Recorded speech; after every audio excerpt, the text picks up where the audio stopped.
Guten Tag, wir sind Metal Server. Der Ricky hat mir jetzt gerade während dem Intro zugerührt, dass ich das Intro machen soll. Von dem her, danke Ricky, ich gebe den Ball gerne zurück. Gerne. Ja, so zusammen miteinander. Wir sind Metal Server, das ist Folge Nummer 81 und wir sind da mit dem Carlo und Edu von DevSide. Bonjour.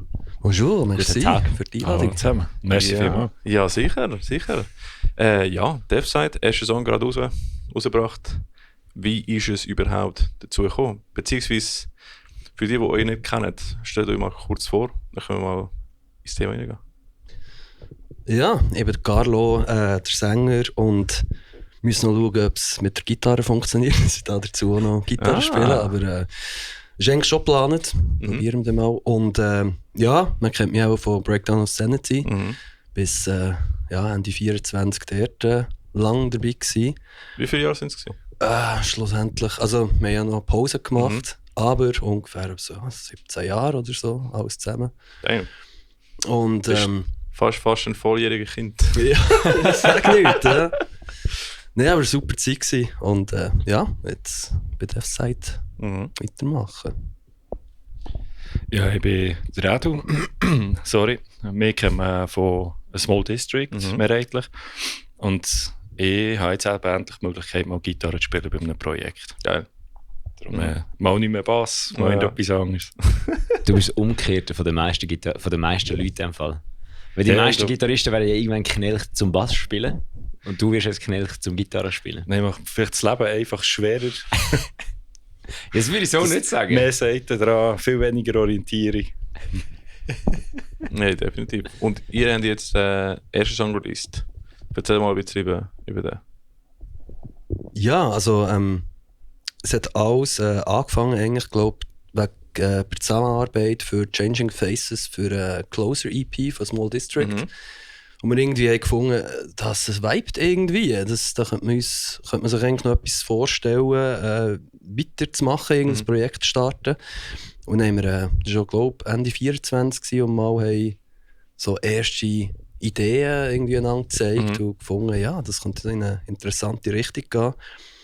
Und dann haben wir angefangen Songs zu schreiben, zusammen. Wirklich wie früher, in den Raum gehockt und angefangen, Strophe, Refrain, Zwischenteil. Viel löschen, also wieder von vorne. Ja, genau. Ja, viel verwerfen natürlich, wir haben so lange Zeit gelassen. Und sind jetzt da sicher schon fast ein Jahr dran an diesem Song. Und sind jetzt froh, dass wir den rausgeben letzte Woche. Du hast schon länger mehr Clean Vocals machen? Ja, ich habe einfach, wie gesagt, 7 Jahre Metalcore, irgendwann habe ich gefunden, so ein bisschen back to the roots, weil man halt mit Grunge gross geworden und das ganze New Metal Ding, Alternative Metal, ist halt einfach ein Riesending gewesen. Und ja, gefunden, so mit 40 kann man gut mal wieder so ein bisschen etwas probieren, was man bis jetzt noch nicht gemacht hat. Alright. Also es ist basic, also es ist jetzt nicht ein Midlife-Crisis-Projekt, hoffe ich. Nein. Aber könnte man so sehen, mal. Boss. Das ist es aber nicht, nein. Eine Leidenschaft. Nein, aber lustigerweise habe ich... Sorry, das wird ein paar Mal passieren. Ich bin aber ein bisschen heiser. Ein bisschen Wasser? Wir haben auch El Toni. El Toni sponsert uns. Jetzt schreibt einfach mal das E-Mail. Ich wäre auch dafür, vielleicht bekomme ich auch einen Ska-Shop. Nein, eigentlich auch schon sehr früh mal wollen mehr so in die Richtung gehen, aber irgendwie ist es auch so schwierig, Leute zu finden. Und Carlo hat das dann so beim Aufnehmen vom Changing Faces irgendwie von, ja, aber wer hat denn da vielleicht auch noch die Idee rum? Und eben auch immer ein riesen Potenzial. Er muss dann sofort gehört von der Stimme. Darum habe ich gefunden, es wäre auch super, wenn wir das irgendwie machen könnten. Aber ich muss sich auch immer zuerst finden. Das ist, glaube ich, das Schwierigste. Ja. Das ist so. Tschüss. Viva. Jetzt haben wir jetzt alle gleichzeitig entschieden zu trinken, dass wir einfach für eine uncomfortable silence sorgen während dem Podcast aufnehmen. Das ist immer gut. Ja, ich bin auch recht überrascht gewesen, als ich wirklich gar keine Shouts gehört habe am Song. Ich nur Cleans. Was ich interessant gefunden, weil ich glaube, aktuell gibt es wenige Bands, die so bratschenden Sound machen oder nachher Pool Clean machen. Gut, Sleep Token. Aber ist ein bisschen anders. Also, weil Riffs und so sind schon Alternative Core-mäßig, oder? Ja. Und auch einfach Clean Vocals. Und es passt auch, oder? Ja, es hat schon harsh Vocals gegen Schluss. Ja. Und das wollen wir, glaube ich, auch mehr noch so ein bisschen einbauen in den nächsten Songs. Aber ja, nein, der Fokus liegt schon auf Clean Vocals, Melodien, Harmonien. Aber eben gleich irgendwie moderne Sound. Also eigentlich so ein bisschen melancholischer Grunge mit so New Metal Wucht. Also einfach so ein bisschen, dass es der Oli hat so gemischt von BOS und dann habe ich genau gewusst, dass natürlich das Fett daherkommt. Und so war es so gewesen. Und ich glaube, die Mischung, das ist eben etwas, was es noch nicht so gibt. Und ja, was wir interessant finden und natürlich ein bisschen angestrebt haben. Ja, das hat mich so ein bisschen überrascht, als ich es gelesen habe. Du hast also schon mal ein bisschen angeteased, in welche Richtung das könnte gehen. Und dann habe ich so das Gefühl gehabt, alright. Es ist auch voll in die Richtung gegangen, aber der Sound ist wesentlich moderner, wenn ich denke. Und ich habe das Gefühl gehabt, es wird eher so ein bisschen klassischere Sound, das ist so beschissen, so Sounds beschreiben. So, also weniger modern produziert, hätte ich es jetzt einfach erwartet. Ja. Aber ich finde es ziemlich geil. Es ist sehr, sehr eine interessante Mischung. Ja, als wir den ersten Mix haben bekommen, war es so gewesen, dass wir das schon fast ein bisschen zu viel Druck hatten. Also, ja, das ist dann der Kontrast von Clean Gesang und Instrumental, der einfach so hure gepratscht hat. Schon fast ein bisschen zu gross gewesen. Und dann haben wir dann noch eine zweite, dritte Version gemacht. Und dann irgendwann ist es irgendwie gestummen. So, ist ausgeglichen, ausgewogen gewesen. So. Wir haben die Diskussion im Auto gehabt, glaube ich, vorgestern oder so. Ich habe gesagt, hey, das ist etwas, was du könntest wirklich im Radio laufen, weil es einfach, weißt, Shouts im Radio hörst du wirklich wenig, aber wenn du so Cleans hast, hat es Potenzial. Und dann hast du gesagt, ja, aber das Instrumental fickt im Fall. Das sind, glaube ich, meine exakten Worte gewesen. Ja, voll. Es fickt immer noch zu viel für im Radio. Es ist ja ein Oli-Mix, oder? Aber es ist geil für uns, weil wir haben ja gerne harten Sound und Melodic Vocals. Für Radio könnte es vielleicht auch etwas sein, oder? ESC 2027. Ja, Mann, let's go. Was ich jetzt aber vorher herausgefunden habe oder gehört habe, was mich sehr verwundert hat, ist, dass das Drum aufgenommen worden ist. Weil ich bin dort gekocht und habe das Gefühl gehabt, das ist das gleiche Drum wie bei Boss. Das ist das gleiche Drum wie bei Boss, aber in dem Fall ist der Oli einfach ein brutaler Sound-Engineer. Oder eine brutale Mischperson. Mischer, nennt man das noch Mischer heutzutage? Ja. Mischer. Also wir haben eben eine sehr komfortable Version, sorry. Egal, es ist einfach gäbig. Es ist gäbig, es ist noch früh. Nein, wir haben da eine gute Möglichkeit, dass der Thies, der Schlagzeug spielt, dass er eigentlich alles schon immer montiert hat. Also er hat selber eigentlich wie, glaube ich, 2 Drums. Eins, das er eigentlich für Live-Albums braucht, und eins hat er wirklich fix im Bandraum, alles mit Mikrofon verkabelt. So und er kann eigentlich alles problemlos machen. Laptop nebendran, er nimmt es dann auch selber auf. Also, ich habe immer gesagt, wenn du Hilfe brauchst, kann man sofort Leertasten und wieder Leertasten drücken oder so. Aber da ohne Probleme, einfach zack, alles drinnen. Klar ist es am Anfang, als er es mal geschickt hat, habe ich es mal probiert, unsere Demo reinzutun. Das ist dann auch noch so ein bisschen, ich habe gemerkt, ich habe keine Ahnung. Ja. nicht erst mal ein bisschen noch bereinigt und so. Und, aber ich habe dann auch, der Oli hat da enorm viel daraus rausgeholt. Aber was einfach gut wirkt, sind halt irgendwie Blech, sind plötzlich viel räumiger. Dynamischer einfach alles. Ja. Das ist krass. Ich glaube, er hat es auch noch gelayert mit gewissen wie sagt man? Sample. Aber das machst du heutzutage auch. Sample Enhancement musst du fast machen. Ja, so für Toms, glaube ich, und so. Aber sonst ist eigentlich alles eingespielt worden, ja. Und vor allem, der Thies hat auch 2 Mikrofone, das hat der Oli am Anfang gesagt, für einen Raum. Und hat natürlich dann eben von außen alles aufgenommen. Das wirkt, glaube ich, auch so breit. Es ist nicht so direkt für wie all die Plugins schon alles. Definitiv, also das ist auch etwas, was ich mit den Jahren gemerkt habe. Also Room Mics, das ist der Secret, das ist der Secret Sauce. Genau. Das ist genau das, was bei mir die Drums haben ein bisschen ist. Und je mehr Room Mics, desto besser. 5 Room Mics, best. Nur Room Mics. Nur Room Mics, ja. Nur Room Mics und das Snare und das Kick mehr schnell, oder? Ja, voll. Aber wer sind sonst die anderen Mitglieder von der Band, dass ihr die quasi auch vorstellt? Aber das ist einerseits der Thies Steiner. Steiner, gell? Ja, ich kenne ihn noch erst, seit wir uns gegründet haben. Sie glauben mal zusammen in die Schule. Kann das sein? Nein. Er ist, ich weiß zwar nicht wie älter, aber es war so, als ich meine allererste Band hatte. Hat er... Geheißen? Mehr bessere Schülerband. Haben wir nie etwas Grosses davon gehabt. Das ist ein Thema, das ich mega gerne habe, so die erste Bandnamen. Du darfst die erste Band nie sagen, wenn du am Wiki hockst, der will nachher immer den Namen wissen. Dann haben sie eben... Nein. Muss ich es wirklich sagen? Ja. Also, der Name ist nicht von mir gekommen. Oder? Ist das gut? Das Pain of Gomorrah Case. Okay. Boah, das ist doch ein geiler Name. Geil. So Melodic Death Metal. Also ja, sie sind halt 16, so, Ja. 17, was man da immer dann so macht. Mhm. Und also der Thies hat Schlagzeug gespielt in einer Band, da sind so die älteren Brüder zum Teil von Bandkollegen und alles so, also das waren für uns eigentlich so Vorbilder gewesen, gang. Und er hat eben dort eigentlich alles gedrummt. Mhm. Und er hat dann aber später auch beruflich noch gedrummt. Wie hat seine Band geheißen? Necropolis. Necropolis, das ist geil. Auch. Das ist, ich weiß gar nicht. Death Englisch- Metal und nicht. Ja, so Melodic Death Metal. Ja. Das tönt nach Death Metal. Ja. Und sie sind eigentlich recht so, für die Zeit hier, wo man halt eben nicht das Social Media hatte, sie sind recht bekannt worden. Das war MySpace-Ära gewesen. Noch vorher. Was war vorher gewesen? Nichts.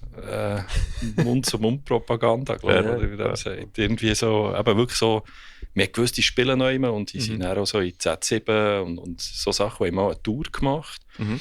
Nur, ich glaube, unterwegs ist neben der Tourbus geklaut worden. Dann haben sie, Ui. ja, also wirklich. Also ich weiss nicht, ob es stimmt, aber ich habe mal gehört sagen, der Gitarrist hat seine Gitarre anhand vom Seriennummer dann wieder irgendwo zurückkaufen. Also ich weiss nicht, ich müsste mal fragen, ob es wirklich stimmt oder ob das einfach nur ein Gerücht war. Ja, Oder so. eine gute Geschichte. Aber es nicht stimmt. Ja, wahrscheinlich ist es auch schon eine Geschichte. Aber nein, sie haben dann irgendwann halt aufgehört. Dann haben sie so eine 10-jährige Pause gehabt. Dann haben sie irgendwann einfach nur so aus Spass ein Revival gemacht. Ja. Und so hat man hat wieder so ein bisschen den Kontakt auch gehabt. Mhm.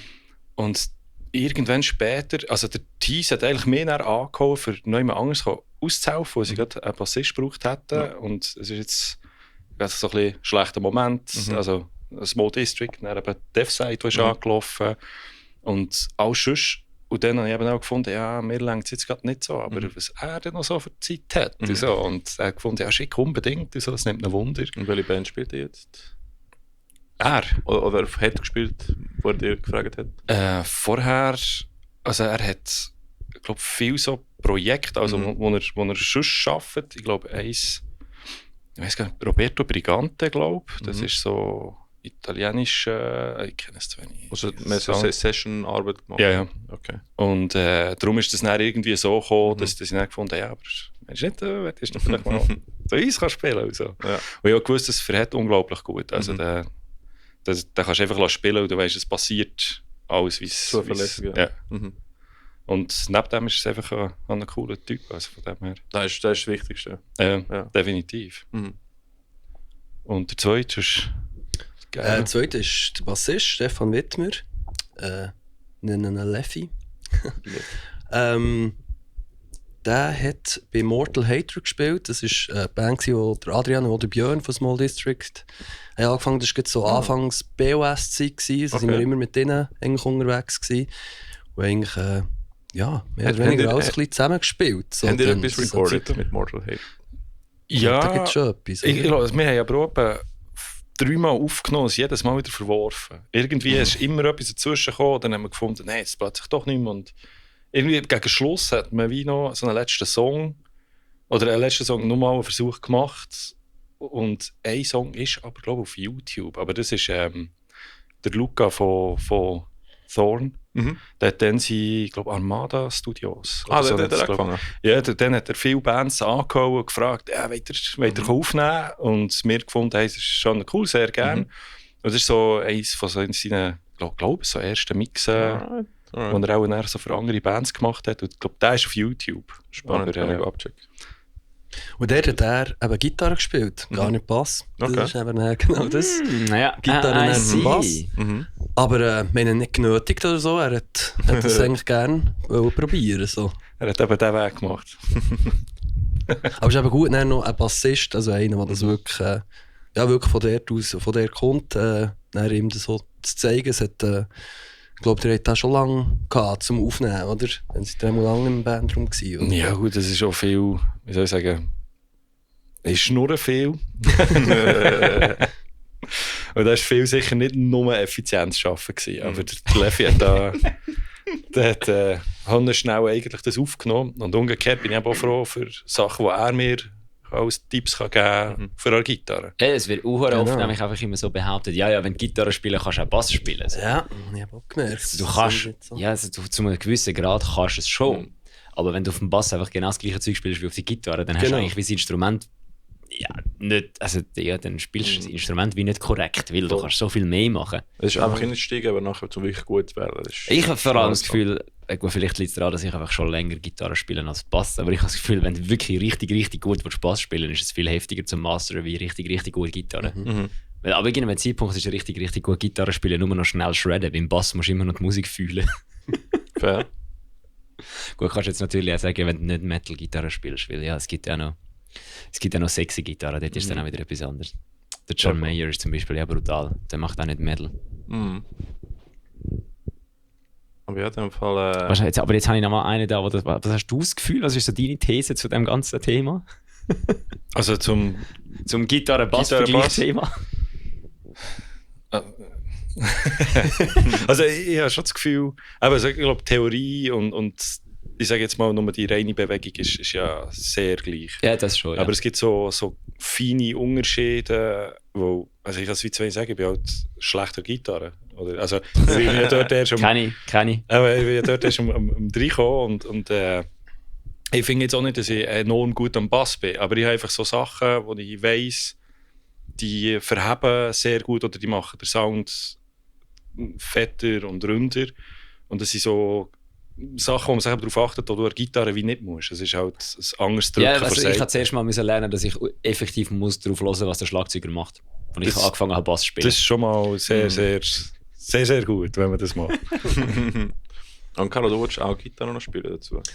Ja, ich probiere es. Alright. Also jetzt, Never Erase wird herausfordernd wegen Chorus da irgendwie. Weil das ist ja Leadgitarre, oder? Ja, genau. Und, aber bei den nächsten Songs, also dem nächsten, wo wir gleich dran sind, also gleich werden rausgeben, dort habe ich schon probiert und das, glaube ich, sollte funktionieren. Und dann habe ich gedacht, vielleicht könnte man sogar irgendwie beides ein bisschen kombinieren. Ab und zu Gitarre in die Finger nehmen, live und dann dazu spielen. Und ja, ich glaube, das muss man noch ausprobieren und herausfinden. Wir haben jetzt gesagt, Anfang 26 wollen wir mal auf Proben. Und ja, dann wird sich das schnell zeigen. Ja. Was habt ihr, also was könnt ihr noch ausgeben? Was habt ihr vor mit der Band? Konzert und so? Ja, jetzt ist der nächste Song ist schon beim Oli. Wird jetzt gemischt. Wir möchten den dann mit einem Video releasen. Ja. Am besten noch dieses Jahr, aber wird wahrscheinlich Anfang des nächsten Jahres. Knapp, ja. Das ist schon ein bisschen knapp. Und ja, einfach ein bisschen dranbleiben, Gas geben, so ein bisschen, weitermachen und weiter Songs schreiben und irgendwann schnell eine EP oder Album rausgeben. Und eben anfangs 26 Mal von live spielen, proben und wenn wir ein Set zusammen haben, dann auch schauen für Gigs, aber das geht halt, das braucht halt auch ein bisschen Zeit. Ja. Sind in dem Fall open for booking? Ja, mal irgendwann. Sehr gut. Ja. Ja, was? Muss ich jetzt etwas sagen? Ja, okay, ist gut. Sag mal etwas, Bruder. Du hast mich gerade verwitscht, ich habe gerade mein Hirn gerade kurz abgestellt. Es ist schon wieder Samstagmorgen. Es ist Samstagmorgen, es ist eine Lüge, es ist Samstagmittag. Schon Mittag. Wir sind ja alles Musiker. Morgen ist bis am Nachmittag um 2, oder? Genau. Das ist ja immer so, wie an den Festivals. So, I know it's early morning for you guys. Es ist Nachmittag um 4, beruhigt dich. Ja, also du hast ja vorher schon mal kurz angesprochen, du hättest ein bisschen, ich weiss nicht mehr, ob gemischtes Feedback zu Deathside das Richtige ist zu sagen, aber du hättest interessantes Feedback bekommen, wahrscheinlich von auch Leuten, die eben dich wegen Breakdown of Sanity kennen und dann wahrscheinlich ein bisschen etwas anderes erwartet haben, wie das, was jetzt rausgekommen ist. Hast du irgendwie, hast du ein paar, also ist es so viel, wie ich mir das jetzt vorstelle? Ist wirklich viel übergeschwappt oder ist das so ein bisschen... Nein, ich glaube einfach, viele sind sich gewundert oder sie neugierig gewesen, wie das jetzt, was da jetzt überhaupt kommt. Und haben natürlich auch gewisse Erwartungen gehabt, dass da schon geschrauen wird und growlt und weiss nicht was. Aber ja, und es war auch nicht viel gewesen. Also das meiste Feedback war wirklich durchwegs positiv gewesen. Aber zum Beispiel YouTube ist ein Kommentar, what the fuck? Und das ist eigentlich einer, der sicher mit BOS schon überkommen hat, denkt, hey, was macht jetzt der? Also die hören auch nur irgendwie Lorna Shore Ja, und fair, ja. ab und zu noch ein bisschen Breakdown Sanity und dann haben sie gefunden, verstehe ich überhaupt nicht. Ja. Aber die Leute sprechen wir ja auch nicht an. Wir sprechen nicht den Moshpit an in dem Sinn, sondern ja, eben vielleicht auch ein bisschen neue Leute und von dem her, das darf auch ruhig Platz haben, wie solche Kommentare finde ich super. Solange du selber ja weißt, dass die Musik gut ist, Genau, ist das ja. egal. Voll. Nein, aber sonst, so eine persönliche Frage an dich, Carlo, weil wir letztes Mal, als wir den Podcast hatten, ist dann kurz vor dem Return von BOS gewesen, oder? Ja. Stimmt nicht, Ricky. Letztes Mal, als wir ihn im Podcast ja, hatten, ist Greniche. während dem sorry. Return von Breakdown of Sanity gewesen. Stimmt, da bin ich nicht Basically, dabei am gewesen. Return von Breakdown of Sanity. Am Return, genau. Und jetzt hat es eben den Change gegeben, oder?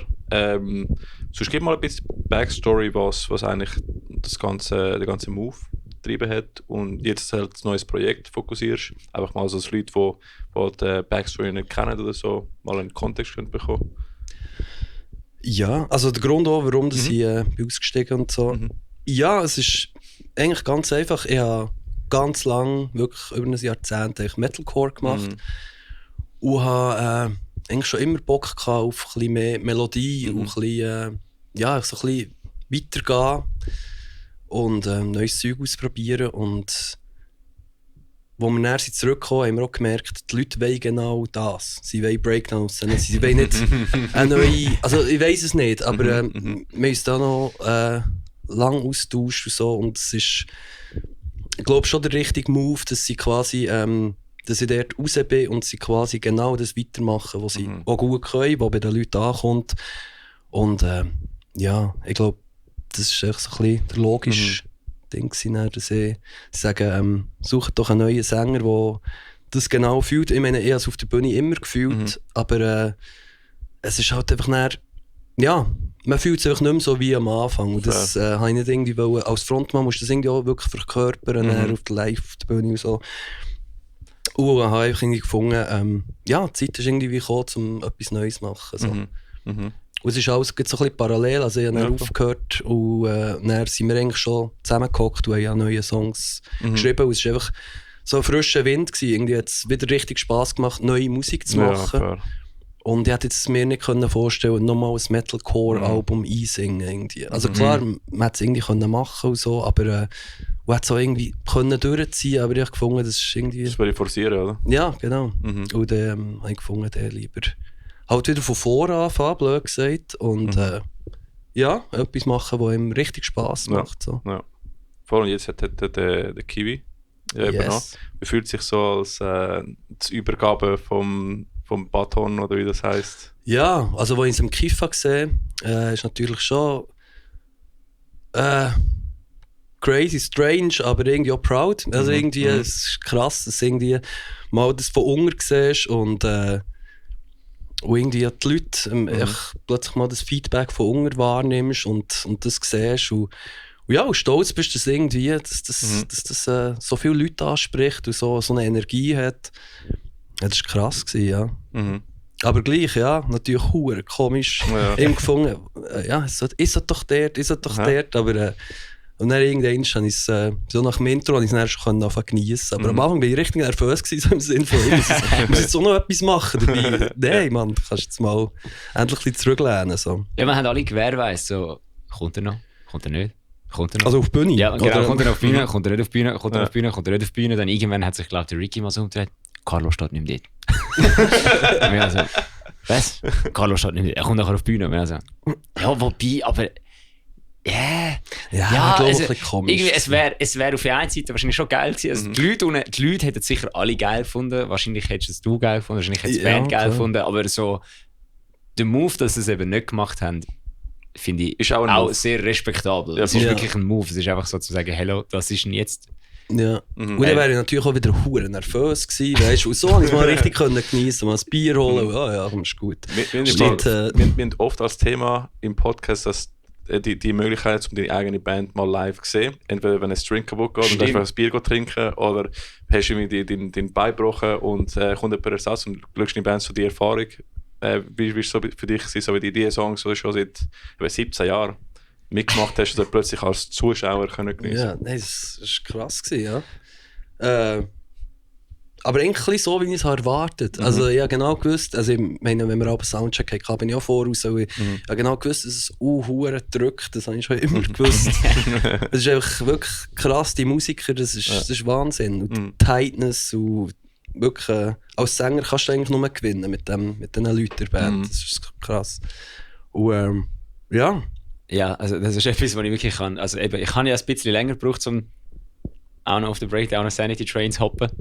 Aber ich bin... Zuerst bist du ein Hater gewesen. Nein, ich bin nicht ein Hater gewesen. Ja, ich habe es einfach wirklich nicht verstanden. Definitiv, ja. Mit 15 habe ich einfach Metalcore gar nicht verstanden. Und dann haben es alle geil gefunden und ich mit 17 so... Ja, wenn sie alle geil finden, finde ich es halt nicht geil. Aber ich habe jetzt mal nachgeschaut. Gegen den Strom schwimmen. Ja, ich bin halt ein kleiner rebellischer Punk. Ich habe auf dieser Gedudel-Seite da von Martin mal nachgeschaut, wie oft ich Breakdown of Sanity gesehen habe. Also jedes Mal, wenn er irgendwo am Festival gespielt hat, ich bin trotzdem weggestanden und habe es geschaut. Ich glaube nicht nur, weil alle meine Kollegen mich mitgenommen haben, sondern weil insgeheim haben es, glaube ich, schon ein bisschen geil gefunden. Aber ich habe es natürlich nicht zugeben. Auf jeden Fall bin ich auch öfters mal weggestanden am Konzert in Aarau und habe das Gefühl gehabt, wieso zum Fick spiele ich überhaupt Gitarre? Wieso mache ich das? So, why? What's the fucking point of it? Am nächsten Tag haben wir mit 4 Labels Konzert gespielt und mir noch so, what's the fucking point? Wieso machen wir das? Wieso spielen wir Metal? Man sollte nicht. Ja, das, was sie machen sie natürlich sehr gut. Das ist crazy. Voll. Also das Gleiche habe ich bei Small District auch immer das Gefühl, wenn wir mit euch spielen. Es ist nicht so, dass das nur auf dem Carlo seine alte Band und deine andere Band finde. Also es ist mehr so, wenn ich eben Breakdown of Sanity schaue. Aber merci vielmals. Haben die Breakdown of Sanity und ein Small District Gig gehabt? Granichen halt. Das ist, da haben wir im gleichen Festival gespielt. Letztes Konzert vor eurer Pause. Ah, genau. Und eigentlich im ISC, glaube ich. Das kann sein. Ja, so ein, zweimal haben wir sicher zusammen gespielt, ja. Ja.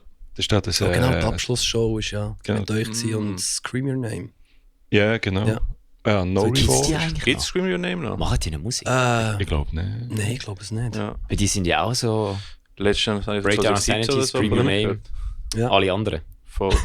Der Migu, der Schlagzeuger von Scream Your Name, war lange Tourmanager von uns. Er ist schon mit uns mal auf eine Tour gekommen und hat das super gemacht. Also wirklich, sie sind einfach wirklich gute Freunde und ja, schade, machen die nicht mehr. Oder nicht aktuell irgendetwas. Ja, voll. Tourmanager ist auch ein hektischer Job. Ja, ich glaube so. Voll. Müsste mir jetzt nicht geben. Stellst du ja auch mit der Dev-Side vor, so Tour und so? Eventuell, ja. Ja. Es ist sowieso noch so ein bisschen die Frage, wie dass wir uns, also wo dass wir uns das so ein bisschen angliedern. Irgendwie, wir sind weder eben Core noch irgendwie Punk. Irgendwie. Und die Szene in der Schweiz kenne ich jetzt gar nicht mal so in die Richtung. Ich weiß gar nicht, ob es so viele Bands gibt. Ja. Oder kennt ihr Bands, die so ähnlichen Sound machen? Fällt mir jetzt gar nicht wirklich eine ein. Nein. Rune ist mir zum Beispiel sehr, aber es ist ja mehr so progressiv, Chord-Element drin. So hauptsächlich eben fette Instrumentale, kleine. Ja, es gibt einfach Dings, da die paar Grunge-Bands. Gibt's Grunge? Grunge und Stoner-Bands gibt es schon ein paar, aber das ist ja nicht wirklich das, was sie machen. Ja. Aber ich finde es auch cool, dass ihr eine eigene Schiene habt. Also wahrscheinlich gibt es 100%ig. Wir sind einfach zu Metal, um das zu wissen. Ja. Oder zu Metal, zu Punk, zu Hardcore, um genau das oder wahrscheinlich kommt jetzt dann irgendeiner so, schau jetzt, ich habe noch eine Liste von 50 Bands, wo jemand könnte in die Richtung gehen, weil wenn ich etwas gelernt habe, ist, es gibt wahrscheinlich in der Schweiz mehr Metal-Bands als Autos.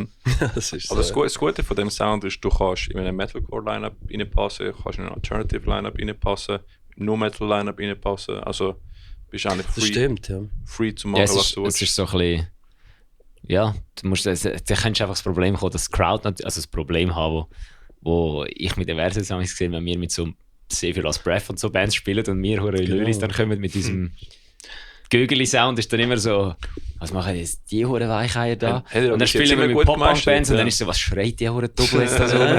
Aber es ist immer lustig. Ja, ist immer lustig, das ist was Es ist wichtig. immer lustig. Gestern habe ich noch eine Band entdeckt, die ich vorher nicht kennt. Die hat mal mit denen gespielt, ich glaube Dead Elk von Basel. Basel? D-E-D-E-L-K in 2 Wörtern. Ja, der Name sagt mir abchecken. etwas. Das ist so ein Duo von Basel, wo auch so, ja, Alternative Grunge, irgendwie Post-Grunge machen. Die habe ich ganz gut gefunden. Ja. Nice. Also Alternative Rock Bands gibt es schon ein paar. Ja, sicher. Das fällt mir das keine ein, aber es Voll. gibt ganz sicher ein paar. Ja. Haben wir ein bisschen auf die Suche. Mhm. Kennen ja zu wenig. Also jetzt gibt es in dem Fall, tauchst du nochmal in die Local Band Welt wieder Ja, rein, oder? irgendwie freue ich mich auch, Ja, wieder mal ja. so in kleinen Clubs zu spielen. Das Und ist so. geil, ja. Das würde ich schon feiern. Ja, Mann. Let's go. Carlo Mebri. Ja. Ja, why not? Das muss ja jeder mal gemacht haben, laut Ricky. Äh, Von Es dem ist, her. es ist dann wirklich, also ich finde es nach wie vor so am Empirican in Leipzig vor 10'000 Leuten spielen, finde ich weniger schlimm, also im Sinne von aufgeregt sein, als irgendwie Werkbaden ausverkauft. Ja. Ja. Das ist einfach irgendwie so. Weil du hast einfach, es ist nicht mehr so nach. Du schaust einfach näher über die Leute raus und es ist schon fast wie in einer Bandprobe. Es ist Ja. gar nicht mehr, es ist einfach eine Masse. So. Und dort, wenn sie einfach schon fast Augenhöhe die anschauen, das ist nochmal etwas anderes. Nachher der eine Decke, so Impress Me, Bro. Ja, genau. Ja, Plötzlich ja, fallen dir da so das ist einzelne Leute auf. Wie bei Conjurer, wo wir da gestanden sind und einfach jedem Einzelnen haben können zuschauen, wenn sie raus sind, das Bier holen und wir nur gehofft haben, dass sie wieder zurückkommen. So, ja, das kann dich dann schon psychisch, ich glaube, das kann dich psychisch schon fertig machen, wenn du die 3 Leute vor dir hast und der eine dich so anschaut und dann so, tschüss. Dann geht er und du stehst dort auf der Bühne so, Ja. Hilfe. Ja. Besonders wenn du von 5 Leuten spielst. Oder? Ja. Ja. Aber auch das haben wir erlebt mit BOS. Ja, Also fair. wir haben alles erlebt. Wir haben in Belgien vor 3 Leuten gespielt. Nein, so Vorband plus noch 5 Leute. Ja, fair. Ja, Also, Vorbands musst du immer erzählen. Alles, ja. Ja. Oder wenn Vorbands asozial sind, sind sie einfach nicht voll. Genau. Darum musst du immer mega viel Support-Acts haben, damit einfach mindestens Ja. 20 Leute im Publikum stehen. Ja, voll. Aber dann, Backstage zu abschliessen, wenn du spielst. Alle rausscheuchen. voll. Aber in dem Fall EP oder Album nächstes Jahr ist Plan. Ja, ich glaube schon, gell, du? Also das Ziel wäre schon irgendwie ein mögliches Album. Ja, ich fände es auch geil. Es ist irgendwie so eine wie sagt man, ein soliderer Punkt. Wo EPs gehen schneller, es geht gäbiger, du kannst es vielleicht gäbiger vermarkten, weil du eben wie effizienter bist. Aber so ein Album gibt dem Ganzen viel mehr Ernsthaftigkeit. Sonst Irgendwie für ein neues kommst du Projekt. immer noch. oder? Ja. Neues Projekt, Ja, einfach es Album, ist wie so Perm, wie so ein Grundstein, Ja. was du machst, anrühren und dann haben alle das Gefühl, ja, mal, die meinen es ernst. voll. Und ich sehe schon den Sinn von Singles und mit mehr eben den Algorithmen, die Der da besser Waterfall arbeiten Release, damit. meinst du? So, ja. Wasserfall Die- einfach, dass die- immer ein neuer Song genau, kommt. dass du immer Und mehr... nachher der zweite ist da beim zweiten Song und nachher die alten Singles sind quasi gekoppelt, bis der ganze Album raus ist. Ja, aber das macht mich Ja. aber fertig. Das ist noch das gleiche Artwork. Und dann, habe ich das schon gehört? Nein, warte, jetzt 3, jetzt 2. Den kenne ich, glaube ich. Komm, ist mir zu blöd. Ja. Ich warte auf das Album, das im Es halben ist, Jahr es ist schon. Aber du kannst die Leute täuschen, wenn du einfach ein anderes Artwork nimmst. Ich habe Bloopers vom Fotoshoot genommen bei Taoist. Ich habe ein neues Foto genommen. Es war einfach ein Single, gewesen, aber nachher sind der Rest der Songs im Ich bin Hintergrund. so froh, sind die einen Fotos nur einen Monat lang online gewesen. Ja, eben. Ja, genau. Hey, das hat ja ausgesehen. Aber ich glaube, so grundsätzlich so, ich sage jetzt mal so, Spotify findet die besser, wenn du möglichst viel Release ist. Ja, eben. Also, Aber Du bist ein Slave to the Algorithm. Ist halt, ja. es ist halt einfach ein bisschen so, ist halt, ja, wie es halt heute ist. Aber es ist mehr für ich glaube, für einen selber, wenn du wirklich sagen kannst, wir haben einfach ein Album draussen, dann haben wir irgendwie, weiß auch nicht, wie mehr Aufwand gehabt, mehr Schritte wir müssen gehen für das Ich bestätige, wir haben genau das mit Taoist gemacht. So ein neues Projekt und genau einfach ein Album rausbringen und jetzt können wir EPs machen. Also jetzt ist mal alles raus, wir haben das ganze Set, jetzt einfach EPs machen und dann immer wieder das Album. Das ist einfach das Einzige, was dann gleich mal muss sein, wenn du mal ein Album hast, musst du dann irgendwann nach 2 EPs dann gleich wieder ein Album machen. Und eben je nachdem, wie es Du hast genau meinen Plan gesagt. Genau das ist. Ja, aber ja. Irgendwann hast wenn Spotify auftust und es nicht mehr das neueste Release anzeigt, ist Ja. einfach das Album, das es anzeigt. als Genau, erstes. genau. Und dann ist das erste Album und nicht das neueste und die Leute gehen hören und hören mal das erste. Und du willst ja das Neue präsentieren, oder? So, jetzt habe ich gar noch nie studiert. Warte schon, wenn nachher EPs zeigt es nicht als Album, sondern als Singles. Nein, es zeigt immer die Alben das- zuerst an und dann die Singles und die Immer. EPs und dann die Singles. Weil ich habe gestern Sauschin, keine Ahnung wie die Band heißt. Seosin ist es. Seosin. Ja. Also, Der Dan fair play. Burchell ist ein Producer, ich habe einen Podcast von ihm gehört. Das ist geil. Du solltest weniger Podcasts hören. Nein, wobei hören mehr Podcasts, dann hast du weniger Zeit zum Songs zu schreiben. Aber dort, dann ist auch, wenn du dort drauf gehst, in die neuesten Songs siehst du gar nicht, weil das sind einfach so ein Single aus dem 2024. Ja, das habe ich nicht gedacht. Und die ist so aber mega weit unten und du hast so einfach so immer noch so ein Album von 2006 dort oben. Shit, Das ist eben bei uns bei Small District auch so. Also, wenn jemand jetzt das erste Mal hören und hat mir etwas gehört, alles was Neues ist unten. God Und die damn. erste EP-Album, Ja. also eigentlich sind es einfach 9 Tracks, aber eigentlich ist es eine EP.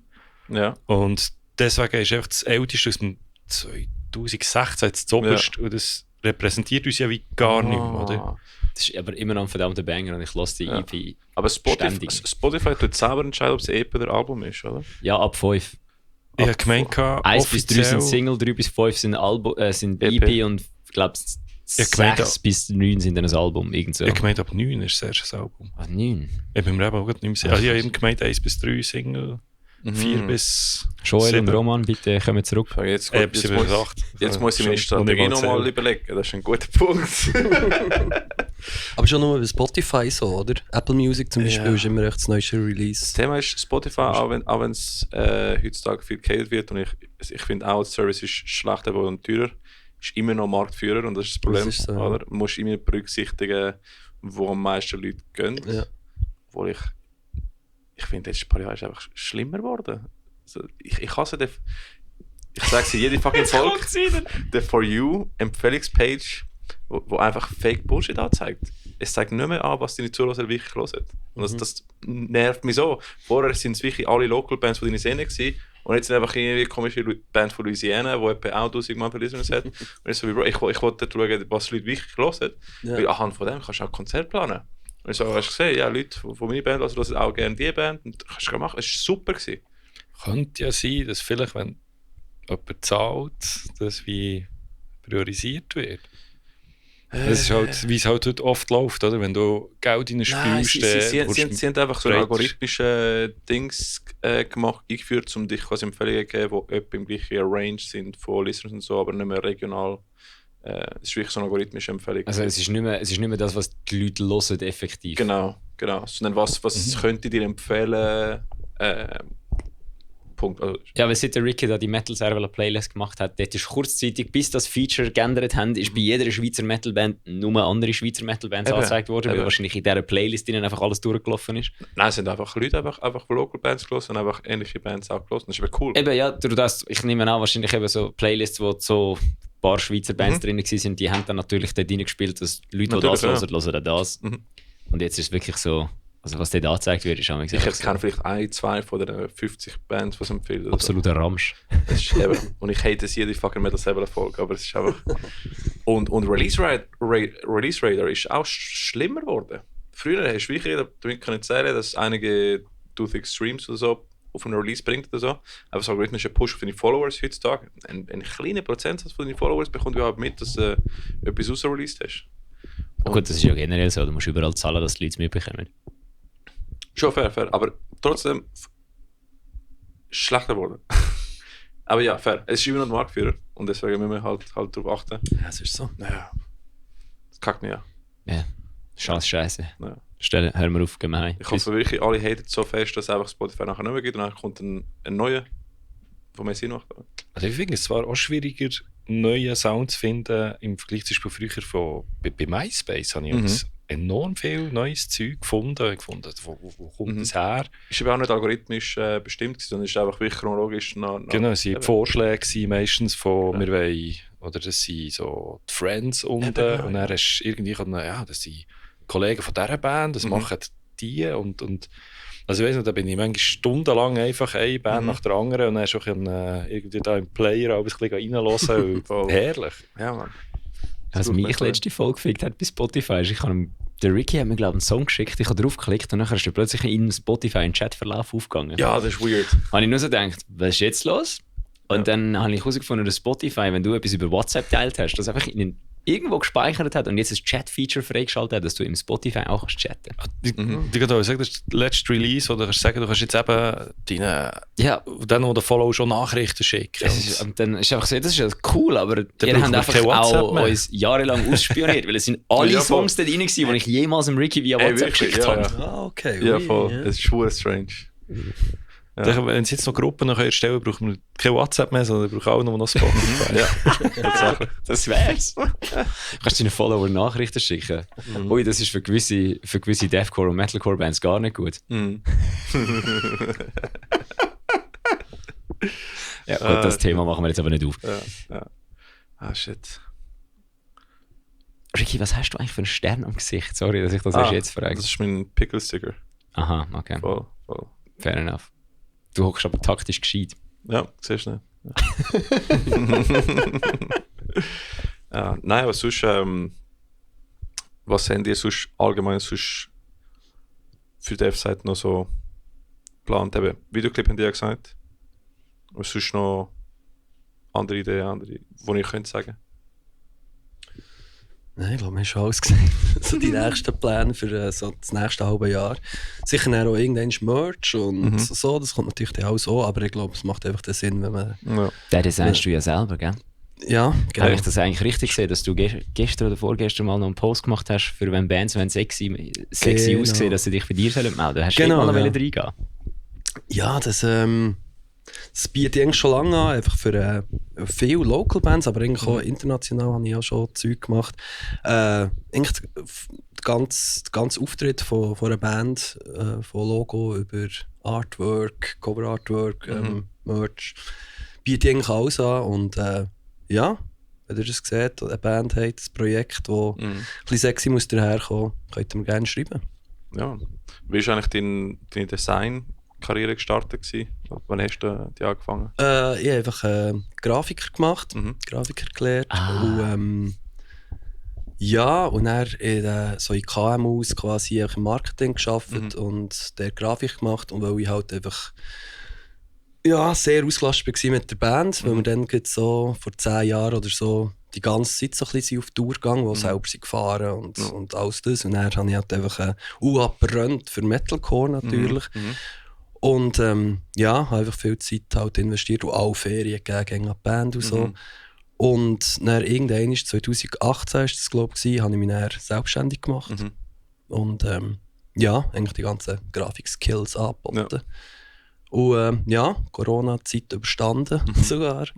Und ja, und jetzt habe ich gedacht, ich mich mehr so ein bisschen fokussieren auf eben Bands. Ja. Und würde es super cool finden, wenn ich da so ein bisschen das Portfolio könnte erweitern und viele Bands auf mich würden dazukommen, ja. Was tust du alles für Services anbieten? Eigentlich alles, also so alles, einfach Logodesign sicher, Merchandise, Artworks, aller Art, aber auch Filmli, After Effects, irgendwelche Promofilmli oder so. Genau. Videografie auch in dem Fall? Ja, habe ich so ein bisschen angefangen natürlich. Nice. Zwungenermassen, oder? Du musst ja irgendwie mit der Zeit gehen.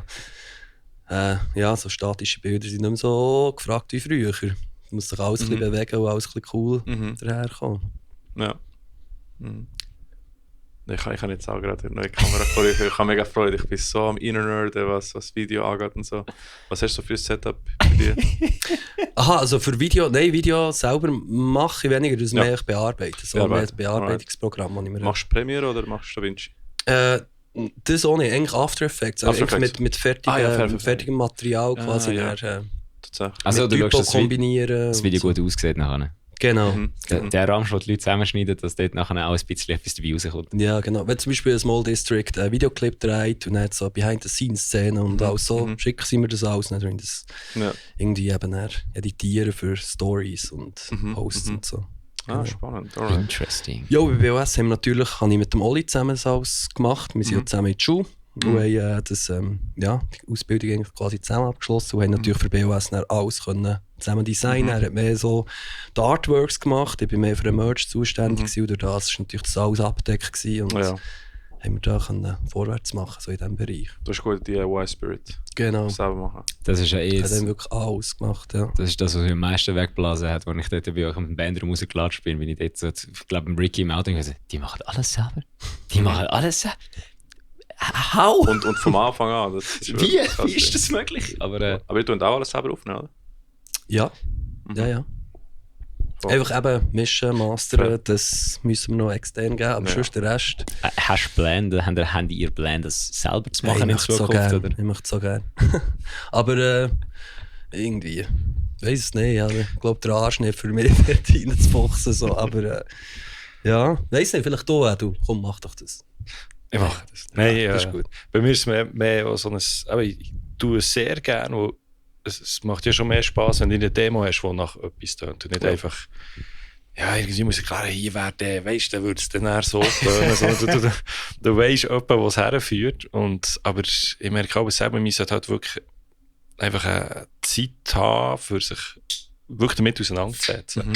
Im Moment fällt mir die eben gerade ein bisschen sehr, darum bin ich sehr froh, jetzt mittlerweile eben so Neural DSP, EZ-Drummer, was auch immer, einfach auftun, anfangen und es tönt zumindest einfach mal nach einem Song und nicht ich habe irgendein Mikrofon von einem Radioböckchen da und mit der Gitarre etwas übersteuert. Oder so. Ja. Man hat besonders so in den letzten, keine Ahnung, 15 Jahren oder so, hat sich so viel geändert. Dann ist so der Line 6 Pod, der rote Bean Pod, weißt du noch? Und einfach die Entwicklung, was das angeht, von Home Studio Setup, ist auch insane. Heutzutage ist und es ist schon enorm nach an dem, wie es der live auch kannst umsetzen. Also es ist nicht, du machst, also klar, du kannst es immer noch überproduzieren. Fair, wenn du 6 Gitarren einspielst, ist ja. Du musst einfach mit 6 Gitarren kommen, Konzert.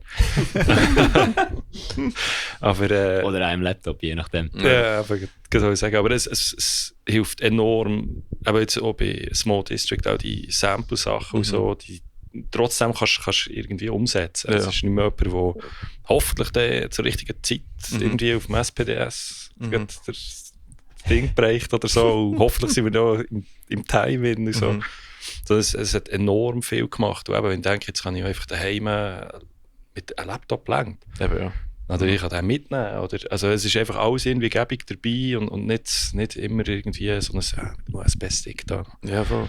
Ja, stimmt, Sons of Coherence haben am Freitag auch im Backstage oben noch Songs geschrieben. Oder irgendetwas gemacht, oder irgendetwas hat er nicht rumgetöckelt im Reaper. Ich habe nicht genau gesehen, was. Aber. Ja, die meisten EPs entstehen ja heutzutage in den Tourbussen. Ja, das stimmt. In den Ja. Day-Offs, wo sie einfach noch 3 Songs aufnehmen. Und dann Ja, da ist der Paleface. Ja, stimmt, EP. Genau, ist mir auch in den Sinn gekommen. Ja, voll, tatsächlich. Der Janik hat mir geschrieben, sie hätten den Song mit Stick to Your Guns keiner weiss die Stadt nicht mehr, ich glaube in Vancouver, im Hotelzimmer aufgenommen. Von dem her, ja, Das kannst ist du crazy. mittlerweile alles machen. Haben die mit DevSide Features geplant? Mit anderen Künstlern? Noch nicht konkret. Wäre schon cool, ja. Bei besonders so Clean-Sänger, wo normalerweise nicht oft in so Metal-Features siehst. Ja, ich würde es verdammt feiern, wenn man irgendjemanden fragen von früher, also von so Alternative Bands, die ich früher angehört habe. ja, let's go. Und zum Beispiel, also wenn ich verdammt cool finde, wäre zum Beispiel Un Loco, sagt nicht das etwas? Nein. Noch Ja, aber eine nicht neuere wirklich. Band, sie glaube jetzt wieder aktiv, A New Revolution heisst die. Okay. Und das ist so, das ist eigentlich mehr oder weniger ein bisschen der Grund, warum ich anfange singen. Das ist so ein bisschen, ja, einfach so ein Hero gewesen, so, als ich 16 war und wenn ich den würde, aber ich habe irgendwie Angst, den anzufragen und er sagt, Scheiße, was ich nicht machen. Oder irgendwie, will $2000 oder so, das ja, wir haben enttäuscht. Also, von dem her, ja, vielleicht da ein bisschen vorsichtiger dran und vielleicht jemand, ja, ich weiß nicht, je nachdem, es kommt doch ein bisschen darauf an, wie die Songs sich entwickeln und was würde passen und so. Und vielleicht nicht unbedingt clean, sondern eben vielleicht gibt es Noch ein bisschen Chance. Kontrast, ja. Aber ja, wäre es gesehen, aber ich wäre mir nicht abgeneigt, ja. Das ist cool ein guter Punkt, wo du sagst, was habt ihr so für Einfluss oder Inspirationen gehabt für den Sound aktuell von DevSide? Ja, also natürlich altes Grunge, Alice in Chains, Nirvana und so, hat einfach so die Heroes von früher, gell? Aber auch, also gesanglich jetzt bei mir, ich bin recht beeinflusst, oder mich immer krass dünkt, der erste Sänger von Drowning Pool, der ist gestorben, Ja. der Dave Williams. Und also das erste Drowning Pool Album finde ich auch eines der besten Alben, die je ist rausgekommen. Also Das ist wirklich gut, ja. unglaublich. Ich kenne nur Boys Hit the Floor im Fall. Ja, da ist das drauf. Ja. Ich finde jetzt nicht der beste Song drauf, aber alle anderen, das wirklich kannst du von Anfang bis zum Schluss durchhören, extrem krass. Müssen wir mal abchecken, ja? Und halt all die Sachen, ich weiß gar nicht, ob es die noch gibt, so Dry Kill Logic und eben Unlock und einfach alles so, oder Taproot, Adema, einfach alles so die 2000er-Bands. Ich schreibe mir alle die auf und ich kann die abchecken. Ja, mach das bitte, weil dann machst du bei Taoist nicht mehr so komische Sachen. Ich bin mir 100% sicher, dass alle Bands, die er gerade aufgezählt hat, du wirst geil finden. Hey, ich glaube auch. Ich glaube so. Du bist schon so ein bisschen... Post-Grunge Wir halt. sind, Ja, genau. wir sind eigentlich musikalisch schon Boomer, was das angeht. Und was ich immer krass finde, ist natürlich Paddle of Matt. Das ist irgendwie so, Oh, ich ja. weiss so nicht, Ja. der kann machen und Skandal haben, wie er will. Ich finde es Gell, geil. das ist nicht so ich finde es beliebt. immer geil. Es ist irgendwie, der kann so kaputt auf die Bühne kommen, alles falsch machen. Ich finde irgendwie, also klar, in dem Moment finde ich es schade so. Ich habe es auch schon gesehen Er tut auch sein Line-Up ändern wie Unterwäsche oder so. Ja. Das ist unglaublich. Das ist fast ein bisschen wie so leider ein. Ja. Ja. Unglaublich. Einfach ohne Mordversuch. Ja, genau. Das Er macht es vielleicht sich selber sympathisch. zur Sau. Das ist die ja mir ganze Zeit. sympathisch. Das macht es vielleicht einfach Er sympathisch. ist einfach nur ein Arschloch. Er zieht keine andere mit rein, Mensch. Ja, hat so das Publikum angefickt irgendwie. Also da in einem Club, in einer Bar. Ah, das ist doch gut. Einfach alles so Er hat Zeug. doch Einfach einem die gesagt, YouTube-Videos. Er hätte sein Haus wollen klauen oder Ja, so. genau. Wo ich weiß nicht, auf was du redest. Aber ja, auf Crack, ja. Sieht Ah, ist halt auf anders Crack. aus. Aber der Sound eben immer irgendwie easy. Immer geil. Und halt einfach, ja, meine Jugend, das ist echt so. Paddle of Matt, das ist... Aber ich habe Niemand das Gefühl, begleitet. dass der Sound kommt eben zurück. Also Ich glaube so, ja. Ja, hast du schon mal die Mode angeschaut von diesen Eben. den Kindern heutzutage? Eben. Sie haben, also ich bin früher zusammengeschissen worden, dass ich Jeans am Arsch schon angelegt habe, aber das ist jetzt ja noch viel schlimmer als früher. Es würde mich nicht wundern, wenn Ich halte den Mann mich jetzt überrascht auf. Es würde Zieh mich mal eure Hosen auf, Gott verdammt. mich nicht wundern, wenn ich plötzlich so 17-Jährige würde sehen mit so spiked Hair. So Kollege, das grün. geht noch 1,5 Jahre. Ja. Höchstens. Ja. Ich habe letztens schon wieder eine Band gesehen, wo einer eigentlich hat der Gitarrist genau gleich ausgesehen wie der Chester Bennington im Papercut-Video. Ah, okay. Oder nein, nicht im Papercut. Welches ist das, wo er die roten Haare hat? Vom ersten Album. Eins von der ja, einer von der erfolgreichsten Step Songs. Closer. Ja, oder One Step was? Closer, glaube ich, ja. Dort, also ich habe schon eine Band gesehen, wo eigentlich der Gitarrist genau so ausgesehen hat. Von dem her. Ja, no also die worries. Flammen-Tattoos, das ist ja so... Ah, das yes! ist so Bringen die zurück. 1999. Ja. Ja, aber die hohen Flammen-Tattoos sind jetzt dann sicher bei so 20-Jährigen. das kommt Kommen die wieder, jetzt. ja. Weil sie Genau. haben ja also auch schon die Low-Rise-Pants wieder. Also die so knapp 20-jährige Mädels rennen ja um wie die Spice Girls in den 90er. Ja, und halt die Von dem- Baggy Jinko Pants. Von dem her, die stimmt auch. Flammen-Tattoos sind sicher bald wieder da. Arschgeweih ist ja auch schon wieder in. Zum Beispiel Orthodox, sie nennen ihre Musik Big Pants Core oder Big Pants Music. Genau wegen dem, weil alle haben genau die Baggy Pants, das kommt auch zurück. Also deswegen, euer Sound ist irgendwie so klassisch, aber auch modern, weil es genau zurückgekommen ist. Ja. Also ich bin gespannt, ich glaube, es werden auch mehr Bands sehen, die so irgendwie 90s, 2000s Ja, es gibt eigentlich recht viele Bands, aber jetzt irgendwie nicht von der Schweiz kommt mir Zeuge in den Sinn, aber zum Beispiel von Amerika so Mood Ring. Kennt ihr die? Das ist auch so, die machen eigentlich auch so ein bisschen so Sound. Oder Das wird jetzt gerade aufgeschrieben. Oversize und ja, eigentlich. Es gibt eigentlich recht viel. So, Gib ein paar so Empfehlungen, ein dann kann ich es gerade hören. was haben wir noch so? Ja, ich schaue dann mal schnell in mein... Irgendwann ist mir so Apple gerade Music. vorderst, wo du mir gezeigt hast. Loser ist auch verdammt gut. Nein, es gibt ganz viel so Bands, die so in die Richtung gehen. Er halt vielleicht ein bisschen mehr ins New Metal, ein bisschen mehr ins Grunge rein. Aber ja, einfach so das irgendwie melancholische, so nachdenkliche mit brutalen Gitarre und Schlagzeug. So. Wir haben vor kurzem hast du ein Video geschickt von die eine Ja. Band, wo einfach der Video sieht so aus, als ob 2004 Fuck, was ist das schon rausgekommen wieder ist. Sogar mit so der grünen Tint und so. Oder? Hättest fast mit so 240... Das ist die Band. Der Gitarrist von dieser Band hat so ausgesehen wie der Linkin Park, wie der Chester. So der Video... Und Ich muss das jetzt schnell suchen, das ist Kommentare wirklich sind insane. crazy, weil Kommentare sagen so wie, ey, ich habe gemeint, ich sehe nur drauf vom Video so wie vor 13 Jahren veröffentlicht oder so, aber er ist gerade frisch gekommen.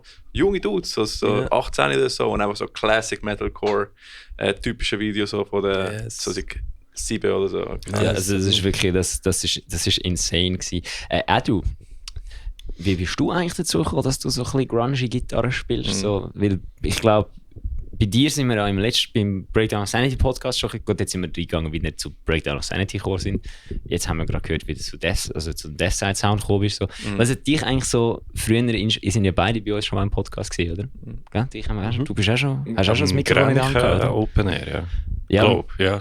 und Small Districts haben wir noch nie ganz gehabt, nur immer an den Festivals und am Dings. Aber du hast auch schon bei uns reingeschnurrt, oder? Ja. Am ICU, glaubst du, oder? Am ICU Ja. Dann, bin ich eben am Merch-Stand gewesen. haben sie dich abgestellt? Ja, der Bassist, der das soll jetzt einfach mal ruhig sein. Dann haben wir dann den Björn gehabt, oder? Ah. Ich glaube, alle aussen. Ja, alle außer dich. Das war der gewesen. Lol, ja. Das war der gewesen, der Dings vergessen hat, in welcher Band er spielt. Bitte. Es ist mir jetzt gerade vor der Ah, der Avi. Ja, ich habe mal seinen Ja. Namen doch vergessen. Ja, der spielt auch bei 5 Bands. Ja, der ist der kocht nicht auch so. Ah shit, mit welcher Band bin ich da? Ja, das ist auch Konkurrent mit dir, zu wer am meisten Bands spielt. Hey. Ja, gut. Aber ich mache ja nur mit bei den meisten, das ist okay. I Promise the World, Bliss in 7 Languages heisst der Song. Aber anyway, eben, du hast, wie bist du dazu gekommen, dass du Musik machst generell mal in deinem Leben? So, darfst du wirklich ausholen, so bei der Geburt anfangen. Normalerweise, ich wundere mich, dass der Ricky die Frage noch nicht gestellt Wir hat. fangen immer mit der Geburt an, ja. Wenn du weißt, wo du gezeugt worden bist, darfst du es auch sagen, musst aber nicht. Nein, ich glaube, ursprünglich ist noch schwierig zu sagen. Ich habe ganz früher mal Schlagzeug gespielt als Kind, aber vielleicht so bis 7 Mal in Unterricht. Und dann, ja, beim 3. Mal schon mit so seine Tabs und so. Und dann bin ich da gefunden, so die nicht. Irgendwie willst du ja, wenn du jung bist, irgendwie drauf rumhauen. Und sobald jemand kommt und sagt, jetzt hocken wir da eine Stunde her, wir erklären dir alles. Also lass doch die Kinder zuerst ein Jahr lang spielen und dann, wenn sie dann wirklich mehr wissen wollen, dann Ja, macht es ja mehr Sinn. das ist ein oder? guter Approach eigentlich. Ja, also wir sollten ja Spass haben am Ganzen zuerst mal. Und dann Theorie... Das ist wie wenn du beim Fußballspielen gerade anfängst mit den Regeln und eigentlich das Spiel im Fußball.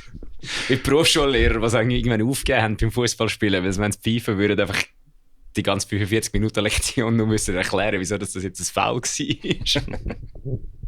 Ja, aber so fühlt es sich eben auch so. Aber darum ist... darum habe ich das dann wieder ein bisschen verloren und dann haben wir einfach in der Schule, eben da halt die erste Band und so. Und mein Vater macht immer noch aktiv Musik und hat, glaube ursprünglich Gitarre gespielt, darum habe ich immer eine Gitarre irgendwo gesehen. Und dann hat er angefangen Bass spielen, einfach auch so durch Kollegen und die hatten so eine Band gehabt. Und für mich war halt dann Handgebung so, der eine 9 Bass gespielt, in der Schülerband, einfach den Bass vom Vater zu holen und seither ist das meine. Ah, Darum, also es war sein erst, er hat natürlich dann schon andere frühzeitiger Erdbezug. Ja. Nicht zu laut. Sonst muss noch versteuern. Ja. Nein, und seither habe ich das Instrument auch noch immer. Aber ich will möglichst nichts irgendwie daran verändern. Irgendwie, ich fände es irgendwie schade, wenn es da würde alles ummodeln. Und dann hat es irgendwie angefangen und ich weiß auch nicht, irgendwie habe ich enorm coole Leute immer kennengelernt, die Musik machen.